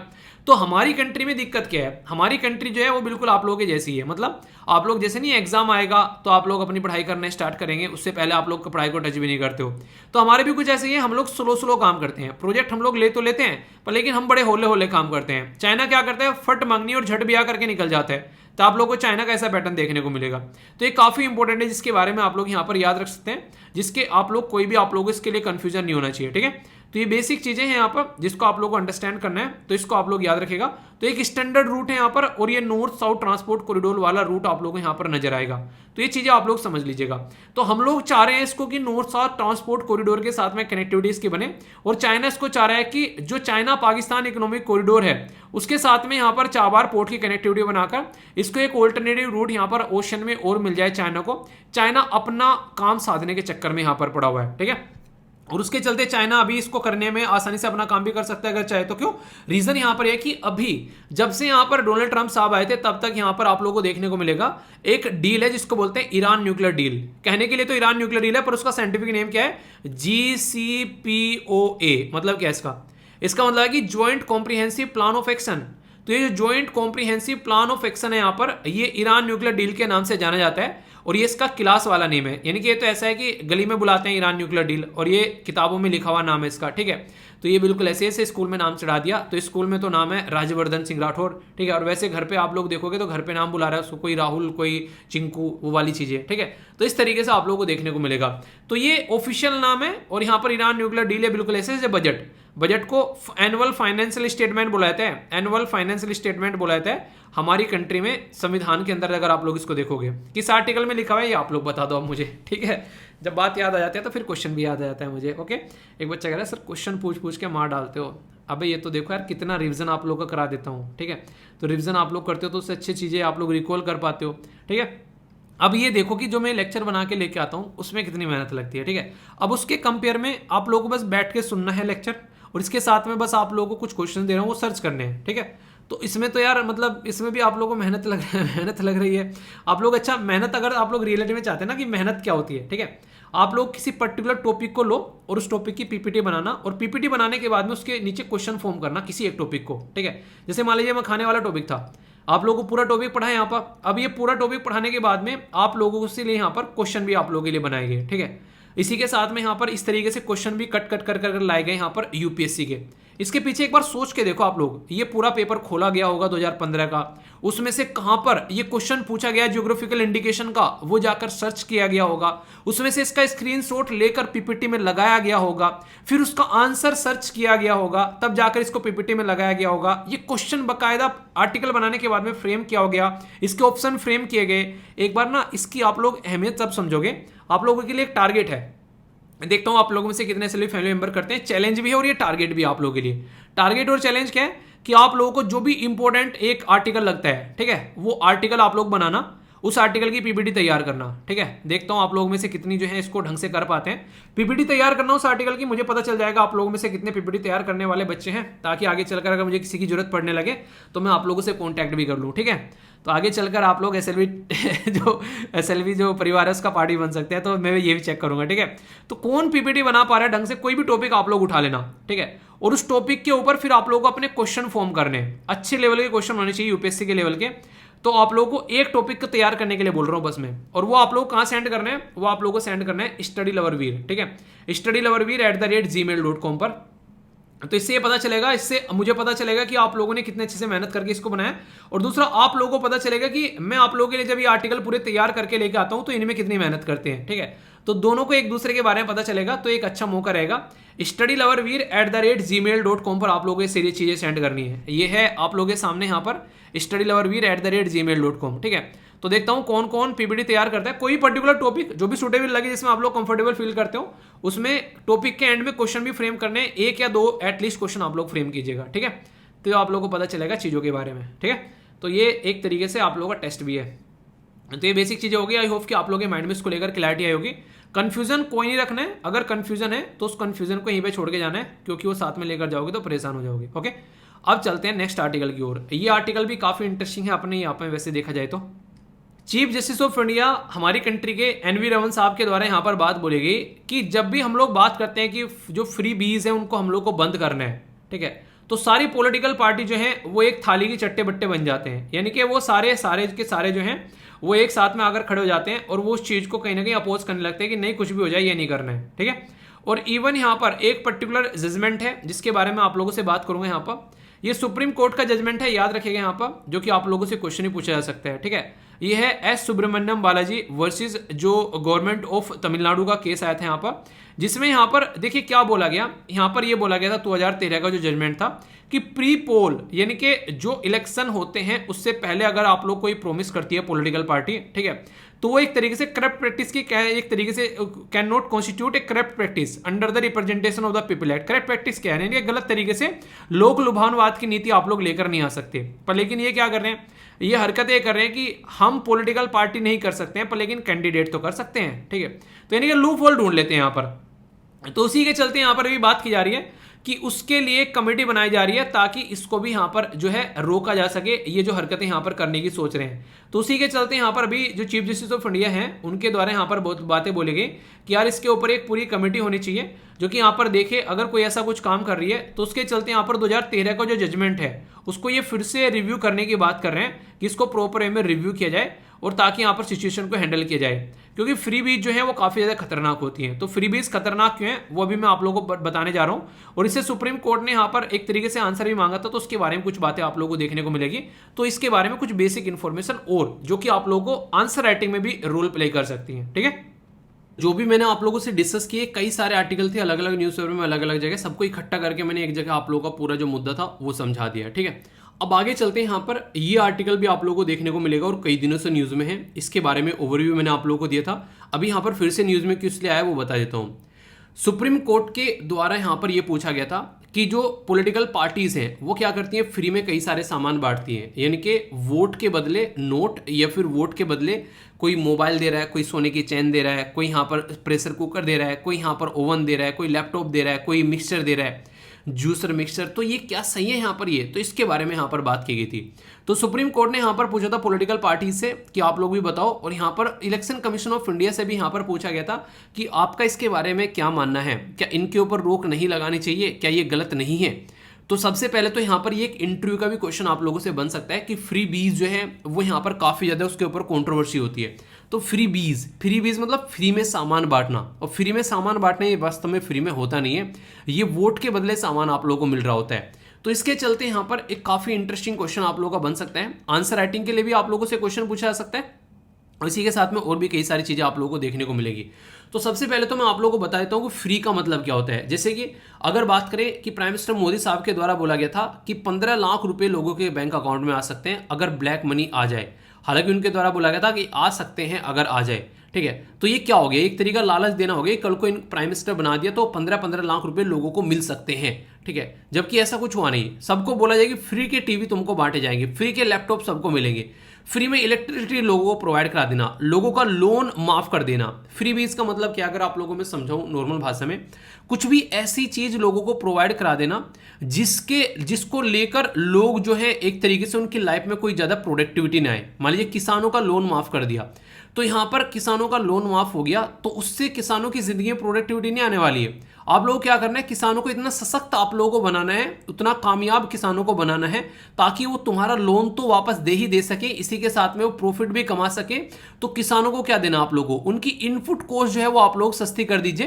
यानी कि जो अपने खेतों में बीज डाल रहे हैं, जो पानी दे रहे हैं, या फिर जो भी उनका खर्च आ रहा है अपने खेत में फसल उगाने में, वो आप लोगों को सस्ती करनी है। और इसी के साथ में जो प्रोडक्ट उनका मार्केट में निकल कर आ रहा है उनको उनका अच्छा प्राइस मिल जाना चाहिए ताकि वो अपने पैरों पर खड़े हो सके। तो वो बोला गया कि लोगों को मछली पकड़नी सिखाओ, ना कि पकड़ी पकड़ाई मछली उनके हाथ में आप लोगों को दे देनी है कि लो भाई लो मजे लो। तो वो वाले काम यहाँ पर नहीं करने हैं। तो फ्री बीज का मतलब वो देखने को मिलेगा कि लाइफ में एक अच्छी प्रोडक्टिविटी निकल कर न आए तो फ्री में इलेक्ट्रिसिटी दे देना। तो यहाँ पर ये भी आप लोगों को देखने को मिलेगा, ठीक है। यहाँ पर क्या करना है, फ्री में अगर इलेक्ट्रिसिटी यहाँ पर लोगों को दी जाती है तो क्या करेगा, उसका बहुत नेगेटिव तरीके से इस्तेमाल कर सकता है। पता चला घर में टीवी चल रहा है, एसी चल रहा है, खोल के बाहर चला गया, पर लेकिन अगर बिल अगर उसको 1 रुपया भी देना होगा तो वो उसको इस तरीके से बर्बाद नहीं करेगा। तो क्या करना है, अफोर्डेबल चीजें आप लोगों को प्रोवाइड करानी है। पब्लिक ट्रांसपोर्ट जो है वो फ्री में प्रोवाइड करा देना, जैसे दिल्ली के अंदर ऑल वुमेन को यहाँ पर, ठीक है। तो उस टाइम पर आप लोग सोच सकते हैं एक तरीके से कि इंसान जो है यहाँ पर अगर ट्रांसपोर्टेशन प्रोवाइड कराना है तो एक मिनिमम कॉस्ट यहाँ पर रखिए, तो इनको फ्री बीज की कैटेगरी में डाल देते हैं, ठीक है। पर लेकिन अगर बोला जाए कि एमजी नरेगा क्या फ्री बीज है, नहीं, वहां पर उनको मेहनत करके अपनी जो है कमाई यहाँ पर मिल रही है। राइट टू एजुकेशन क्या फ्री बीज है, अगर एजुकेशन एक बच्चे को मिल जाएगी तो आगे चलकर वो पढ़ेगा लिखेगा, अपनी जिंदगी में एक प्रोडक्टिव इंसान बनेगा, अपनी जिंदगी में प्रोडक्टिव इंसान बनेगा, अपनी जिंदगी सुधारेगा और दूसरों की भी जिंदगी सुधारेगा। तो ये फ्री बीज की कैटेगरी में आप लोगों को नहीं देखने को मिलेगा। फूड सिक्योरिटी अगर बात की जाए, अगर बात की जाए फेयर सॉफ्ट के थ्रू यहाँ पर, तो नेशनल फूड सिक्योरिटी जो एक्ट है वो भी यहाँ पर फ्री बीज के अंदर नहीं आता है, क्योंकि लोगों को यहाँ पर खाना मिल रहा है और वहां पर भी 1 रुपए 2 रुपए के हिसाब से काम यहाँ पर चल रहा है, ठीक है। पीएम किसान सम्मान जो यहाँ पर योजना बनाएगी, यहाँ पर ये कई सारे लोग इसको यहाँ पर कंट्रोवर्सी में ले सकते हैं। इसको ये भी बोला जा सकता है कि फ्री बीज की तरीके से ये, क्योंकि 6-6 हजार रुपए किसानों को दिए जा रहे हैं डायरेक्ट उनके अकाउंट में, ठीक है। तो यहाँ पर ये बोला गया था कि ये जो 6-6 हजार रुपए दिए जा रहे हैं, इन 6 हजार रुपए में क्या होगा, पूरे साल में 6 हजार रुपए तुम दे रहे हो, ठीक है। तो कई सारे लोग बोले थे कि जैसे कि यहाँ पर उस टाइम पर राहुल गांधी जी के द्वारा बोला गया था कि कम से कम आप लोग यहाँ पर 72 हजार रुपए साल के दो, यानी कि 12×6=72, ठीक है। तो इस तरीके से बोला गया था उनके द्वारा कि यानी कि 6 हजार रुपए महीना किसानों को दो, ना कि 6 हजार रुपए साल के दे दिए। 6 हजार रुपए साल में क्या होने वाला है, तो ये भी फ्री बीज की कैटेगरी में आ जाता है। इसी को लेकर अभी आम आदमी पार्टी के द्वारा यहाँ पर हल्ला किया गया कि हम जो है फ्री में अगर लोगों को इलेक्ट्रिसिटी दे रहे हैं तो वो तो आप लोग फ्री बीज बोल रहे हो, और आप लोग 6-6 हजार रुपए एक साल के दे रहे हो जिसका कुछ फायदा भी नहीं है, ये फ्री बीज की कैटेगरी में नहीं आएगा क्या। तो आप लोग ऐसे उदाहरण न लिखिए अगर कंट्रोवर्शियल लगे। पर लेकिन अगर एमजी नरेगा बोले ये फ्री बीज में बिल्कुल नहीं आएगा, राइट टू एजुकेशन बोले फ्री बीज में बिल्कुल नहीं आएगा। इसी के साथ में फूड सिक्योरिटी और यहाँ पर फेयर सोप के बारे में बात करें तो ये फ्री बीज में नहीं आएगा। इवन अगर मैं आप लोगों को बोलूं यहाँ पर इलेक्ट्रिसिटी प्रोवाइड कराना, आप लोग इसको बोल सकते हो कि इलेक्ट्रिसिटी प्रोवाइड कराना फ्री बीज में, पर लेकिन इलेक्ट्रिसिटी के बेस पर कितनी सारी चीजें जुड़ी हुई हैं वो आप लोगों को देखना पड़ेगा। हाँ, उसको भी अफोर्डेबल प्रोवाइड करा दो, 1-2 रुपया ले लो, उसमें कोई दिक्कत नहीं है। इसी के साथ में अभी केरला के अंदर में इंटरनेट के बारे में बात की जा रही है कि लोगों को इंटरनेट प्रोवाइड कराना। तो इंटरनेट भी एक इतनी आवश्यकता की एक रिक्वायरमेंट की जरूरत पड़ गई है जिसके बिना कोई काम नहीं चलने वाला है। तो इसके ऊपर भी यहाँ पर काफी सारी बातें आप लोगों को मुद्दे देखने को मिलेंगे। और यहाँ पर ये काफ़ी एक इंपॉर्टेंट टॉपिक इसलिए बन गया क्योंकि पहले सुप्रीम कोर्ट में गए, फिर सुप्रीम कोर्ट ने यहाँ पर पॉलिटिकल पार्टी से जवाब माना, तो यहाँ पर इसकी वजह से फिर अभी यहाँ पर इलेक्शन कमीशन ऑफ इंडिया के द्वारा आकर यहाँ पर इसका रिप्लाई किया गया, तो उसकी वजह से यहाँ पर ये और ज़्यादा बड़ा टॉपिक बन गया। तो यहाँ पर अगर बात करें इसकी वजह से दिक्कतें क्या देखने को मिलती है, इकोनॉमी में फेलियर हो जाता है कई बार, क्योंकि पता नहीं है पैसा कहाँ से आ रहा है, बस फ्री में बांटना है, ठीक है। इसी के साथ में यहाँ पर लोगों को लाइवलीहुड तो मिलता नहीं, कोई भी यहाँ पर क्या करेंगे, अब लोगों को ये तो बोलेंगे नहीं तुमको जॉब दे देंगे, बस ये बोलेंगे तुमको आके ये बांट देंगे, तो अनएम्प्लॉयमेंट और ज्यादा बढ़ रहा है। इससे लोगों की जो कॉस्ट ऑफ लिविंग बढ़ती जा रही है, यहाँ पर इन्फ्लेशन बढ़ता हुआ आप लोगों को यहाँ पर नजर आ रहा है, और सही प्रोडक्ट का सही जगह इस्तेमाल होता भी आप लोगों को नजर नहीं आएगा। पता चला लैपटॉप ऐसे इंसानों को भी पकड़ा दिया उठा उठा के गाँव में, उनके मतलब एक तरीके से कुछ ऐसे लोग हैं मान लीजिए जिनको लैपटॉप आप लोगों ने दे दिए, उनको रिक्वायरमेंट ही नहीं है, वो किसान है बेचारे, उनको खेतों में चाहिए कि उनको यूरिया मिल जाए सस्ता सा, ठीक है, उनको बीज मिल जाए, आप लोग उनको लैपटॉप पकड़ा रहे हो। तो गलत जगह भी कई सारे गलत चीजें जो इस तरीके से चली जाती हैं, तो इस तरीके से देख सकते हैं ये क्या करता है, कई बार ये गवर्नमेंट के ऊपर तो जो इंपैक्ट डालता ही डालता है, इसी के साथ में जो इंपैक्ट डालता है यहाँ पर, ये सबसे खतरनाक चीज यहाँ पर ये होती है कि एक लेवल प्लेइंग फील्ड जो होता है पॉलिटिक्स के अंदर में, कि हाँ ये इंसान जो है, जैसे कि मान लीजिए कल को मुझे उतरना है, मुझे जैसे इलेक्शन लड़ने है, ठीक है, अब मेरे पास तो इतना पैसा नहीं होगा मैं सबको बोलूंगा कि मतलब जिस एरिया से मैं लड़ू जाकर कि मैं सबको बोलूँ कि तुमको मोबाइल लैपटॉप बांटूंगा, ठीक है, बनकर आ जाऊंगा, तो जो पैसा मिलेगा वो कंप्लीट वहां पर एक तरीके से लगाया जा सकता है, तो वो तो किया जा सकता है। तो पर लेकिन पहले से ये बोलना कि सबको आकर ये बांट दूंगा, तो वो कितने हद तक सही है। अगर मैं कुछ बोलूंगा नहीं, ऐसा कोई वादा नहीं करूंगा, तो मुझे वोट नहीं मिलेगी, तो वो वाली बातें आप लोग यहाँ पर देख सकते हैं। तो लेवल प्लेइंग फील्ड नहीं मिल पाता है सारे जो भी मेंबर है, तो इसकी वजह से यहाँ पर दिक्कतें देखने को मिलती है। तो इसके ऊपर काम करना काफी ज्यादा जरूरी है। कई सारे इकोनॉमिस्ट इसके बारे में बात करते हैं, इवन सुप्रीम कोर्ट में यहाँ पर केस था, ये याद रखिएगा, स्टार लगा लेना, इसको बोलते हैं एस सुब्रमण्यम बालाजी, ठीक है, वर्सेस गवर्नमेंट ऑफ तमिलनाडु का केस था। यहाँ पर अनरियलिस्टिक पोल प्रोमिस कर दिए कि हाँ हम तुमको सोने की चैन बांट देंगे, तो वो वाली हरकत है। घरों में लोगों के मतलब न्यूज़पेपर डाला जा रहा है, तो उसमें मतलब 500 हजार 2,000 रुपए रख कर फेंके जा रहे हैं, ऐसे ऐसे भी केस देखने को मिले इलेक्शन से पहले दिन, ठीक है। तो ये ऐसी हरकतें यहाँ पर रहती है। पर लेकिन इलेक्शन कमीशन ऑफ इंडिया क्या पॉजिटिव बोल रहे हैं, वो बोल रहे हैं कि ये लाइफ सेवियर का काम करती है ड्यूरिंग द टफ क्राइसिस का टाइम आता है, यानी कि जैसे कोविड-19 हो गया, कोविड-19 के टाइम पर ये फ्री की जो चीजें बट रही हैं, इसकी वजह से कई सारे लोगों की जान बच जा रही है, ऐसे आप लोग यहाँ पर समझ सकते हैं। तो इस तरीके से चीजें आप लोगों को लेकर चलनी है, यानी कहने का मतलब यहाँ पर ये कि आप लोगों को बैलेंस बनाकर यहाँ पर चलना पड़ेगा, ऐसा नहीं कि हवाबाजी यहाँ पर होने लगे, ठीक है। तो इस तरीके से चीज़ों को आप लोग याद रखिएगा, यानी कई बार ऐसा कोई इशू देखने को मिले तो आप लोग उसको बैलेंस में टॉपिक को लेकर चलना है, ना कि आर्टिकल में कई बार क्या रहता है एक तरफा लिख देते हैं, ठीक है, तो आर्टिकल में नहीं पढ़ना है। कई बार आर्टिकल में लिखा रहता है कि पर्सनल व्यू है, तो उसके पर्सनल व्यू के चक्कर में मत पढ़ना, आप लोगों को बैलेंस पता होना चाहिए। इसीलिए मैंने यहाँ पर जो एडिटोरियल ऐड किए हैं अभी कई सारे इंडियन एक्सप्रेस के डिस्कस करना स्टार्ट किया है, क्योंकि मैक्सिमम मैं इतने दिनों से डिस्कस कर करके मुझे लगने लगा था कि आप लोगों का एक तरफा व्यू डेवलप हो रहा है। यहाँ पर कई सारे बच्चे बोलते भी थे इसके बारे में, अब आप लोगों को एक बैलेंस व्यू मिलता है एग्जाम के पॉइंट ऑफ से, तो इसलिए यहाँ पर मैंने आप लोगों को अलग अलग न्यूज़पेपर के आर्टिकल डिस्कस करना स्टार्ट कर दिए। तो ये पूरा टॉपिक मैंने आप लोगों को यहाँ पर बताया, पहले भी डिस्कस कर चुका था, पर लेकिन अभी सुप्रीम कोर्ट के अंदर जो रिप्लाई गया है यहाँ पर इलेक्शन कमीशन ऑफ इंडिया का, उसके बेस पर मैंने आप लोगों को बता दिया। और फिर आगे भी अगर आर्टिकल आएगा, कुछ अगर एडिशन इसके अंदर होगा, तो उस अपडेट को भी हम लोग कवर कर लेंगे। वैसे इसके ऊपर कुछ भी अब लिखने के लिए आ जाए तो मुझे नहीं लगता कि आप लोग पीछे हटोगे लिखने से, ठीक है। तो पूरा एक टॉपिक है कि जिस्ट आप लोगों को यहाँ पर मिल गया इसका कंप्लीटली, ओके। ये जो एक तरीके का सबसे पहले तो आप लोग अचीवमेंट यहाँ पर बोल सकते हैं, तो आप सभी लोगों को कॉन्ग्रेचुलेशंस कि हमारे देश ने एक शानदार अचीवमेंट यहाँ पर कर लिया है। तो उसके चलते यहाँ पर पीआईबी के द्वारा ये आर्टिकल कवर किया गया, इंडियन एक्सप्रेस के अंदर भी कवर किया गया था, और द हिंदू के अंदर भी यहाँ पर इसके बारे में आप लोगों को चीज़ें देखने को मिल रही थी। बात क्या की जा रही है कि हमारे देश ने काफ़ी बड़ा माइलस्टोन यानी कि एक टारगेट अचीव कर लिया है कि 1 लाख से ज़्यादा ओडीएफ यानी कि ओपन डेफिकेशन प्लस विलेज हो चुके हैं, ऐसे विलेज जिसमें खुले में शौच करना जो है वो कहीं ना कहीं बंद हो चुका है। तो इंडिया ने 1 lakh open defecation free plus village जो है वो यहाँ पर अचीव कर लिए। तो गवर्नमेंट का जो एक तरीके से यहाँ पर टारगेट था कि हम लोग को हाइजीन यानी कि साफ एक तरीके सुथरी जिंदगी लोगों को प्रोवाइड करानी है, तो कहीं ना कहीं उस ओर ये बढ़ता हुआ आप लोग एक कदम बोल सकते हैं। और इसमें गांधी जी के चश्मे जो है वो काफ़ी काम आए यहाँ पर, जिसमें स्वच्छ भारत लिखा गया, यानी कि गांधी जी की नज़रों से हम लोग को स्वच्छ भारत देखना था। तो इसका लाइन भी था यहाँ पर कि एक कदम स्वच्छता की ओर। आप लोग जिंदगी में ना अगर छोटे छोटे स्टेप उठाते हो ना, एक एक कदम भी अगर उठाते हो आप लोग, तो उसका भी एक काफ़ी बड़ा टारगेट आप लोगों को एक तरीके से अचीव होता हुआ नजर आएगा। सोचो आप लोग डेली अपनी जिंदगी जो है वो 1% अगर इंप्रूव कर रहे हो, ओनली 1%, ठीक है, तो आप लोग पूरे साल के अंदर में 365% चीज़ें जो हैं वो आप लोग इंप्रूव करके ले जाओगे, ऐसा आप लोग यहाँ पर समझ सकते हो।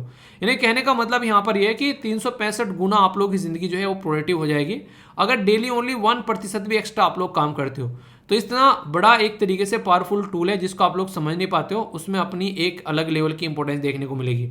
स्वच्छ भारत मिशन जो ग्रामीण है यहाँ पर उसके बारे में बात करें तो एक फ्लैगशिप प्रोग्राम आप लोगों को देखने को मिलेगा गवर्नमेंट ऑफ इंडिया का, ठीक है, जिसके तहत यहाँ पर अभी माइलस्टोन आप लोगों को देखने को मिला कि 1 लाख, यहाँ पर 1 लाख बेसिकली 1 लाख से भी ज़्यादा है, ठीक है, इकाई, ढाई, सैकड़ा, हजार, 10,000, लाख, ठीक है, तो 1,01,462 जो विलेज हैं वो डिक्लेयर कर दिए गए open defecation free plus village यहाँ पर डिक्लेयर कर दिए गए।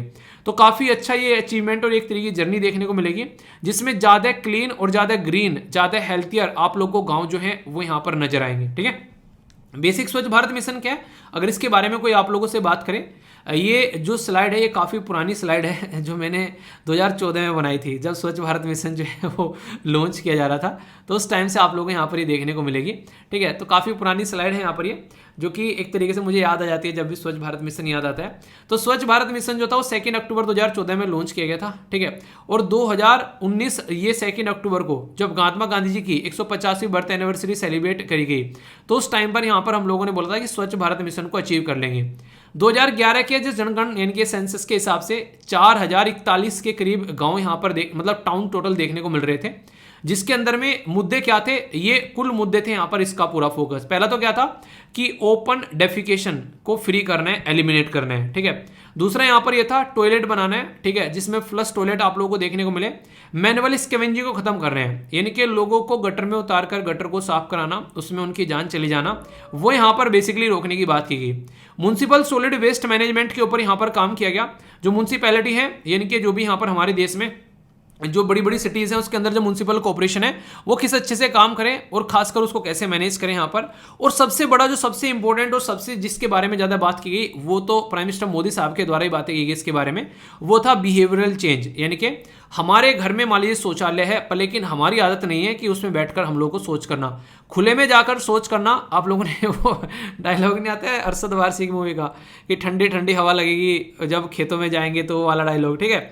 तो वो वाली चीज़ें नॉर्मली आप लोगों को देखने को मिलती हैं। तो ये कई लंबे समय तक यहाँ पर काम चलता रहा, तब जाकर लोगों की जो है वो हैबिट चेंज हुई, बहुत सारे कंपेन चला गए और एक तरीके से लोगों को इंसल्ट भी फील होने लगी जब इस तरीके से चीज़ें चल रही हैं। तो सबने लोगों ने फिर अपना बिहेवियर चेंज किया। तो बिहेवियर में चेंज आना सबसे बड़ी चीज़ होती है। इंसान एक बार को सारे काम कर ले पर लेकिन जब तक उसका नेचर चेंज नहीं होगा तब तक वो उस चीज़ को नहीं छोड़ेगा। तो ये काफ़ी एक इंपॉर्टेंट इनिशिएटिव बोल सकते हैं जिसमें यहाँ पर बात की गई कैसे हम लोग को एक प्रॉपर वे में म्युनिसिपल अथॉरिटी जो है उनको भी काम करना है फंक्शनल प्रॉपरली यहाँ पर और चीज़ों को कंट्रोल करना है, ठीक है। स्वच्छ भारत जो मिशन था यहाँ पर ग्रामीण, यहाँ पर ये लॉन्च किया गया था 2014 में मिनिस्ट्री ऑफ जल शक्ति के द्वारा, ठीक है। इफ एफर्ट बेसिकली ये था कि यूनिवर्सल जो यहाँ पर सैनिटेशन लेकर हमको आना है। फोकस यही था कि पूरा सैनिटेशन पर फोकस करना है। क्यों? क्योंकि जब खुले में लोग सोच करते हैं तो उसकी वजह से बहुत सारी बीमारियां देखने को मिल रही थी। इवन जो छोटे छोटे बच्चे बुजुर्ग लोग जो हैं उनकी हेल्थ जो है उसके लिए काफ़ी कॉन्सिक्वेंसेज यहाँ पर निकल कर आती, कई तरह की महामारी यहाँ पर निकल कर आती थी। खासकर बाढ़ आ गई उस टाइम पर सोचो क्या हालत होगी। यहाँ पर खुले में सोच कर रखा है, बाढ़ आ गई तो गोबर कचरा सारा जो है वो इंसान तक के घरों में तब घुस जा रही है चीज़ें, ठीक है। तो इतनी बुरी सिचुएशन यहाँ पर क्रिएट हो जा रही है। अगर ये सारी चीज़ें नहीं होंगी तो हम लोग कम से कम चीज़ों को एक तरीके से एलिमिनेट कर पाएंगे और सिचुएशन को थोड़ा सा कंट्रोल कर पाएंगे। और अच्छी बात क्या यहाँ पर खुले में सोच अगर नहीं कर रहे हैं तो ये एक तरीके से इसको इकट्ठा करके एक बायोगैस जनरेशन हो रहा है, ठीक है। इस तरीके से समझ सकते हैं। तो इसके चलते आप लोग चीज़ों को समझ सकते हैं कि जब हम लोग एक सिस्टमेटिक वे में चीज़ों को इस्तेमाल कर रहे हैं तो उससे ये भी फायदे आप लोगों को देखने को मिलेंगे, ठीक है।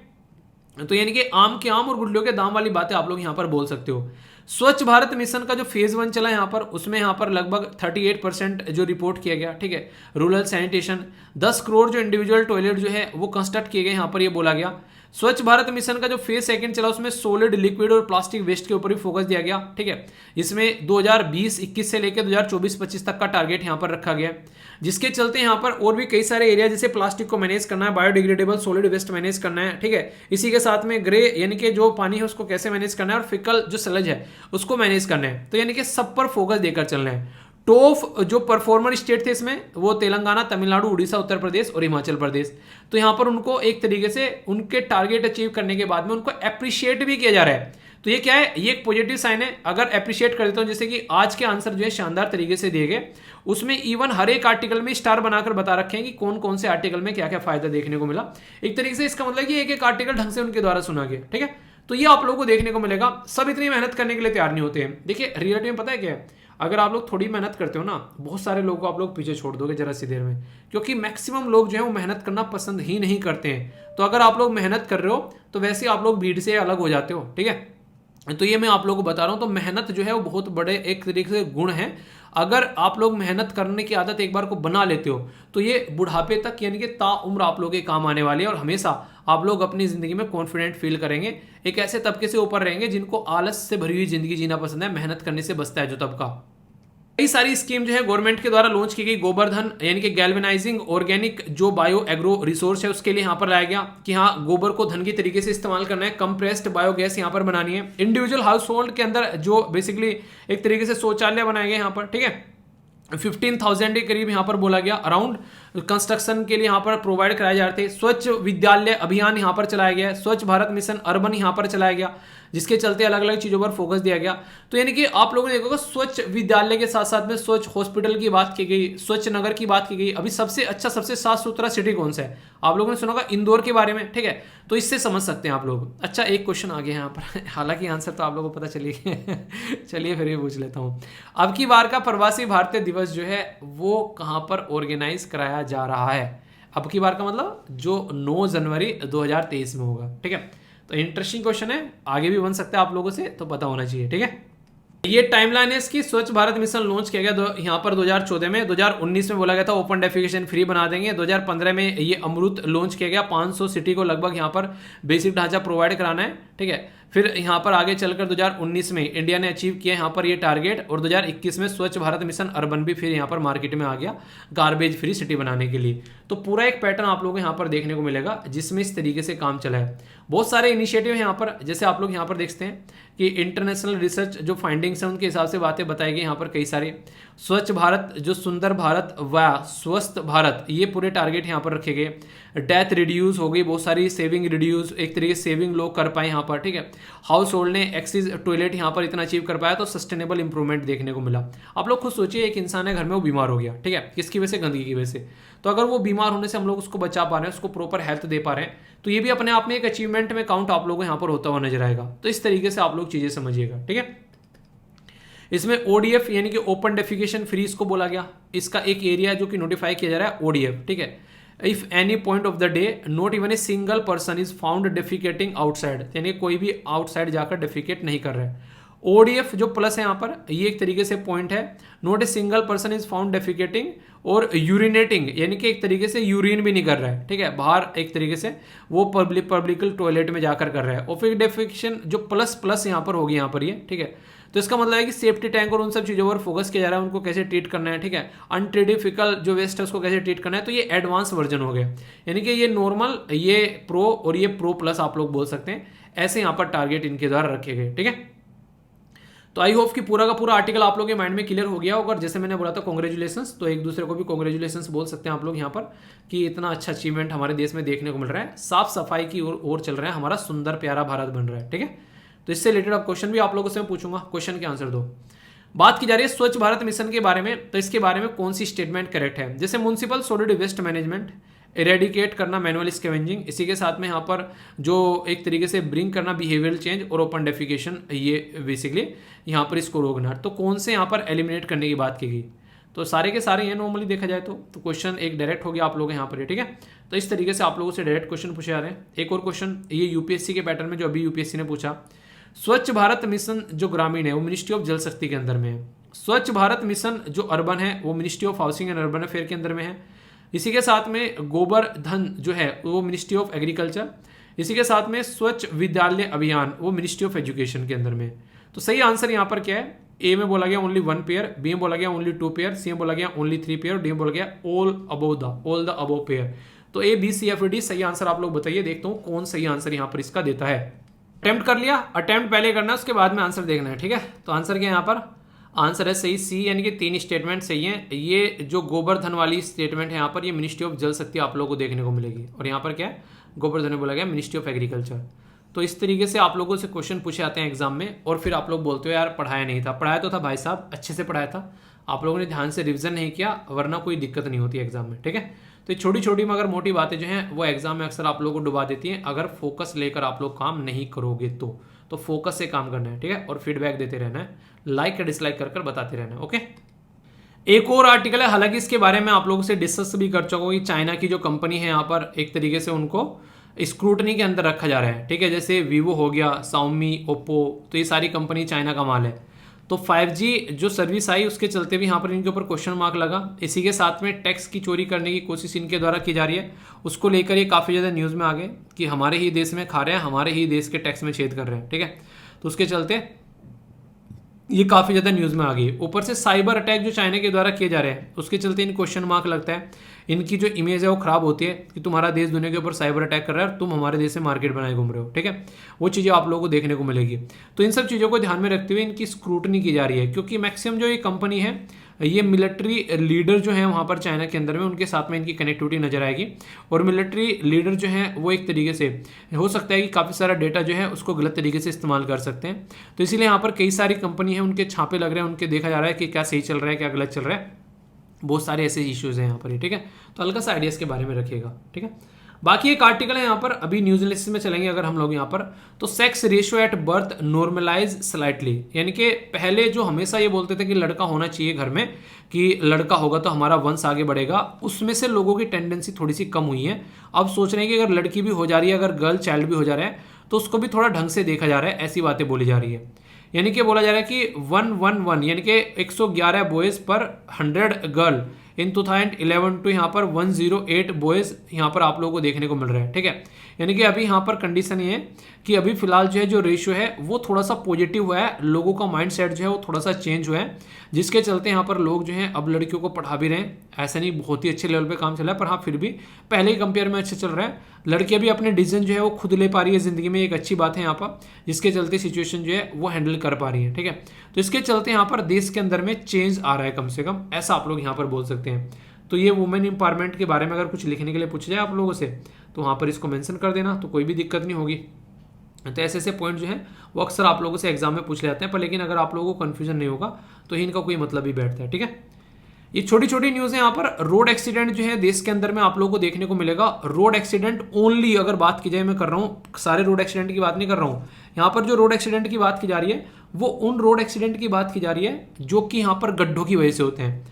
आप लोग समझ सकते हैं जो सड़कों पे गड्ढे होते हैं, आप लोगों ने देखा होगा कभी किसी इंसान को देखा है कि सड़कों पे गड्ढे की वजह से उसकी डेथ हो गई। तो इसकी वजह से हमारे देश में हर साल लगभग मोटे मोटे तौर पर 5,500 लोगों की जान जाती है सड़कों पर गड्ढों की वजह से। तो ministry of road transport and highway है जो उसको आइडेंटिफाई कर रही है और पिट होल को भर रही है। नितिन गडकरी साहब के द्वारा भी इसके ऊपर बातें की गई थी कि जल्दी से जल्दी जो है सिचुएशन को कंट्रोल किया जाएगा, वरना बहुत प्रॉब्लम यहाँ पर क्रिएट हो रही है, ठीक है। तो वैसे तो नॉर्मली आप लोगों को पता है 1.5 लाख से करीब जो है लोगों की जान जाती है, वो अलग डेटा है। ये यहाँ पर ओनली गड्ढों की वजह से जो एक्सीडेंट हो रहे हैं उसके बारे में बात की जा रही है। तो दोनों को एक तरीके से नहीं, अलग अलग तरीके से देखेगा, दोनों अलग अलग डेटा है। कभी ये बोला सर आपने तो बोला था इतने लोगों की जान जाती है तो 5,000 ही लोगों की जान गई है, तो वो वाली बातें नहीं है, ठीक है। दूसरा जो न्यूज़ है यहाँ पर, ये श्रीलंका में फर्टिलाइजर के बारे में बात की जा रही है। तो 21,000 टन जो है वो अमाउंट ऑफ फर्टिलाइजर जो है वो इंडिया के द्वारा श्रीलंका को हैंड ओवर किया गया।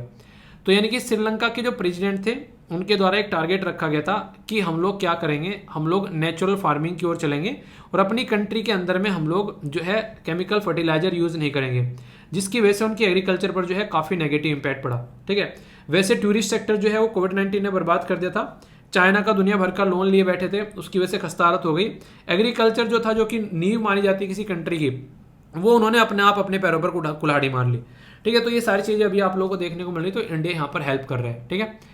इलेक्ट्रिसिटी की बात की जा रही है। नेपाल कह रहा है कि जो अभी इलेक्ट्रिसिटी है यहाँ पर उनके पास में एडिशनल सरप्लस वो इंडिया को बेचेंगे, तो उसके चलते यहाँ पर बात चल रही है। देखते हैं कितना बेचा जाता है यहाँ पर, तो देखने को मिलेगा। तो कुछ यहाँ पर एरिया है जिससे यहाँ पर ये इलेक्ट्रिसिटी बेचने की बात कर रहे हैं। हालांकि चाइना के गोदे बैठे हैं वो एक अलग बात है। यहाँ पर ये काफ़ी इंटरेस्टिंग आर्टिकल है जो कि आप लोग समझ सकते हैं। एक्सपर्ट एज ए प्रोफेसर, यानी कि नॉर्मली एक इंसान, देखिए एजुकेशन एक ऐसी चीज़ है यार, यहाँ पर ना कोई ऐसा इंसान आए कि जबरदस्ती एजुकेशन कर रहा है, ठीक है, किसी को टीचर बन गया, क्यों? क्योंकि जबरदस्ती टीचर बन गया। ऐसी चीज़ें आप लोगों को एक तरीके से नेगेटिव इंपैक्ट डालते हुए सोसाइटी पर नजर आएंगे। टीचर हमेशा ऐसा नहीं कह रहा हूं कि मैं टीचर को पैसे नहीं कमाने चाहिए, पर लेकिन टीचर जबरदस्ती नहीं बनना चाहिए, ठीक है। उसका पूरा फोकस जो है स्टूडेंट पे होना चाहिए, क्योंकि टीचिंग एक ऐसा प्रोफेशन है, अगर उसकी नीयत में जरा सा भी खोट आए ना, तो वो एक इंसान का करियर बर्बाद कर सकता है। और एक इंसान का करियर बर्बाद करने का मतलब है कि उस इंसान का घर बर्बाद कर देना। तो टीचिंग एक प्रोफेशन इतना खतरनाक प्रोफेशन है, अगर उसमें सही लोग न आए तो भाई साहब जिंदगी बर्बाद हो सकती है बहुत सारों की। तो यूनिवर्सिटी ग्रांट कमीशन जो है उसके द्वारा बोला गया अभी यहाँ पर कि आने वाले टाइम में जो प्रोफेसर है उसके अंदर एक्सपर्ट्स लोगों को भी लाया जाएगा।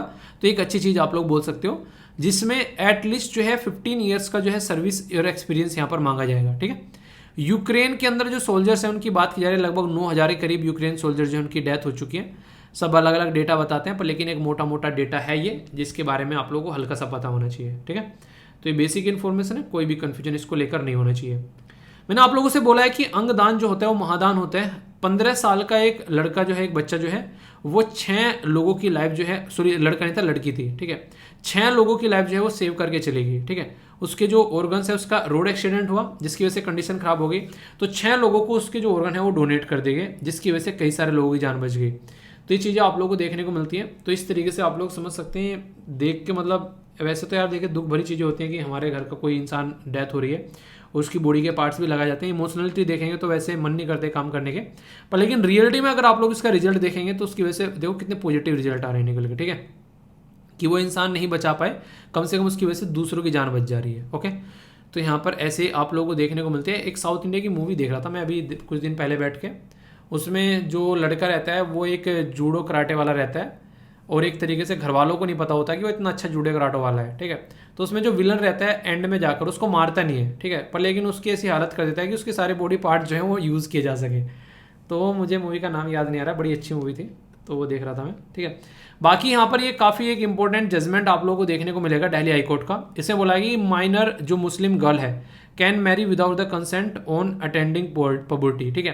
तो एक तरीके से यहाँ पर प्यूबर्टी जो है अगर वो अटेंड कर ले तो किसी से उसको परमिशन लेने की जरूरत नहीं है यहाँ पर कि उसको शादी करनी है। ये बिल्कुल ऐसी है जैसे हमारे अगर बात करें हिंदू परिवार के अंदर में 18 साल से ऊपर अगर लड़की हो चुकी है तो अपने हिसाब से वो शादी कर सकती है, उसकी खुद का वो राइट हो जाता है। और आप लोगों को पता है कि पार्ट 3 के अंदर जब आप लोग जाएंगे संविधान के अंदर में, आर्टिकल 12 से लेकर आर्टिकल 35 तक आप लोगों को देखने को मिलेंगे।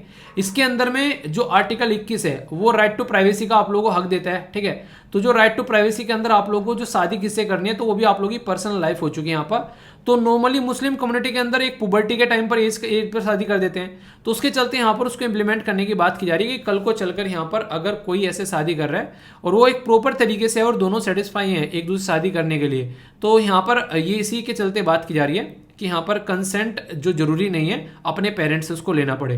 तो ये काफ़ी एक इंपॉर्टेंट जजमेंट है यहाँ पर जो कि आप लोग समझ सकते हैं, ठीक है। तो कन्फ्यूजन इसको लेकर नहीं होना चाहिए, ओके। तो हल्का सा आइडिया रखेगा। एक केस आप लोगों ने सुना होगा काफ़ी ज़्यादा अभी यहाँ पर, जिसका नाम है बिल्किस बानो। हल्का सा जिक्र मैंने आप लोगों के सामने इसका किया था।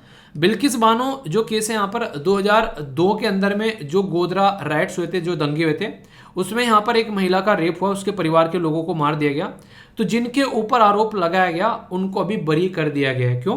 क्योंकि राज्य के अंदर में जो यहाँ पर कानून है उसके हिसाब से माना जा रहा है कि 14 साल, आप लोगों ने सुना होगा कि 14 साल जो थी वो उम्र कैद मानी जाती थी। तो उसको यहाँ पर 14 साल हो गए, तो उन्होंने फिर यहाँ पर बोला कि अब हमारी जो सजा है वो माफ़ कर दो, मतलब एक तरीके से हमें रिहा कर दो। तो उसको रिहा कर दिया गया। तो यहाँ पर रिमिशन शब्द यूज किया था। तो remission does not mean that they are not guilty. तो ये यहाँ पर इसके ऊपर डिबेट डिस्कशन चल रहा है। हालांकि अब तक सुप्रीम कोर्ट में पिटिशन नहीं गई है उनके द्वारा कि सुप्रीम कोर्ट में पिटिशन जाती है तो उसके बाद में क्या सोल्यूशन निकल कर आता है। तो मुद्दा यहाँ पर यह कि उनके द्वारा काफ़ी मिठाई विठाई वगैरह बांटी गई, तो उसके चलते कई सारे लोगों ने उसके ऊपर नेगेटिव कमेंट किए कि यहाँ पर ये कैसा जजमेंट है कि वो औरत जो है एक तरीके से इतनी बुरी तरीके से यहाँ पर प्रॉब्लम फेस करनी पड़ी, और जिनके द्वारा ये हरकतें की गई उनको भी बरी कर दिया गया 14 साल के बाद में। पूरी जिंदगी सलाखों के पीछे उनको रहना चाहिए। तो उसके चलते यहाँ पर ये चीज़ें देखने को मिली, ठीक है। तो बाकी एक कॉन्सेप्ट आप लोग याद रखिएगा, रेट्रोस्पेक्टिव जो कानून के बारे में बात करते हैं, यानी कि मान लीजिए आज के दिन में कोई कानून है, किसी इंसान ने रेप किया, उसके ऊपर ये कानून लग रहा है। ऐसा नहीं कर सकते हम लोग कि कानून में चेंज कर उसको सजा दे और उसके बाद में यहाँ पर चीज़ें नहीं। प्रेजेंट टाइम पर जो कानून है वही हम लोग इंप्लीमेंट करेंगे, ये हमारा संविधान बोलता है। तो ये एक इंपॉर्टेंट कॉन्सेप्ट है जो आप लोग याद रखिएगा, ठीक है। कंफ्यूजन नहीं होना चाहिए कल को चलकर अगर कोई आप लोगों से पूछ ले तो। इसी के साथ में यहाँ पर ये बात की जा रही है डीआरडीओ और यहाँ पर इंडियन नेवी के द्वारा टेस्ट फायर किया गया VLSRSAM, ठीक है। तो ये आप लोग यहाँ पर देखने को मिलेगा। जो Defence Research and Development Organisation है उसके द्वारा यहाँ पर ये बात की जा रही है vertical launch short range surface to air missile. Vertical launch मतलब ऐसे यहाँ पर लॉन्च कर देना, यानी कि अगर कोई हमारे ऊपर आ रहा है, कोई जहाज वाज लेकर, कोई ऐसा अनऑथराइज कोई भी ऐसी चीजें लेकर आ रहा है, तुरंत उसका हवाई हवा में डिस्ट्रॉय कर देना, है ना, मार गिराना। तो उसके चलते आप लोग यहाँ पर ही देखने को मिलेगा। तो उसके बारे में यहाँ पर बात की जा रही है, जो कि आप लोग समझ सकते हैं।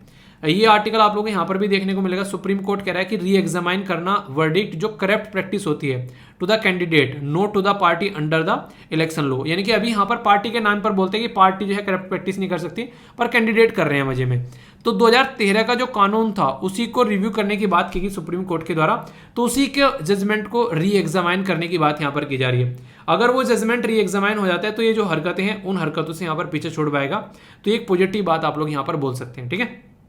तो इसके बारे में कोई कंफ्यूजन नहीं होना चाहिए आप लोगों को। आज की 5 जो वोकेबलरी है जो कि आप लोगों का इंप्रूवमेंट करेंगे यहाँ पर इंग्लिश के अंदर में, तो ये 5 शब्द हैं जिनको आप लोगों को सेंटेंस फॉर्म आप लोगों को करने इनके ऊपर बोला गया। यहाँ पर डाउन टर्न यानी कि एक तरीके से मोड़ना, डिक्लाइन करना चीज़ों का, ऐसा आप लोग बोल सकते हैं, ठीक है। इकोनॉमी में डिक्लाइन आ जाना, ठीक है। आउटलुक यानी कि ओपिनियन कि आप लोग इसके बारे में क्या सोचते हैं, ठीक है।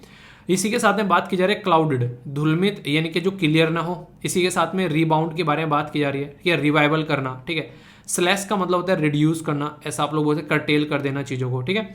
इसके ये सिनोनिम्स भी हैं और ये एंटोनिम्स, यानी कि आप लोग यहाँ पर अपोजिट और इसके वही शब्द भी आप लोग को देखने को मिलेंगे जिसके बारे में आप लोग समझ सकते हैं। तो इनके ऊपर भी आप लोग थोड़ा सा याद रख सकते हैं।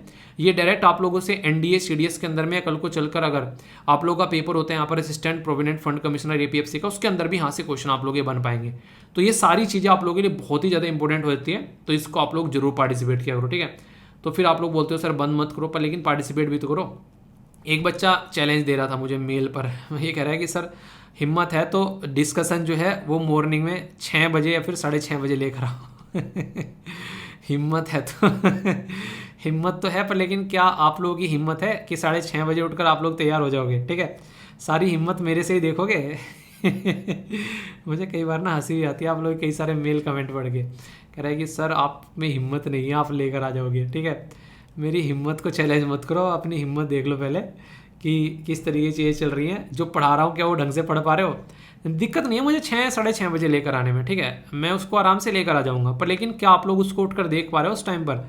आप लोगों ने, मुझे अब भी याद है जब पहली बार मैंने 6:30 बजे स्टार्ट किया था, आप लोगों ने बोला था 5,000 के, मतलब मैंने जो पोल करवाया था उसमें लगभग जो है 12,000 के करीब लोगों ने बोला था कि सुबह उठ जाएंगे, ठीक है। फिर मैंने 12,000 की जगह आधा कर दिया, आधे से भी आधा, मैंने कहा 5,000 तो कम से कम उठ जाओ। भाई साहब 2,000 उठे मॉर्निंग में, ठीक है।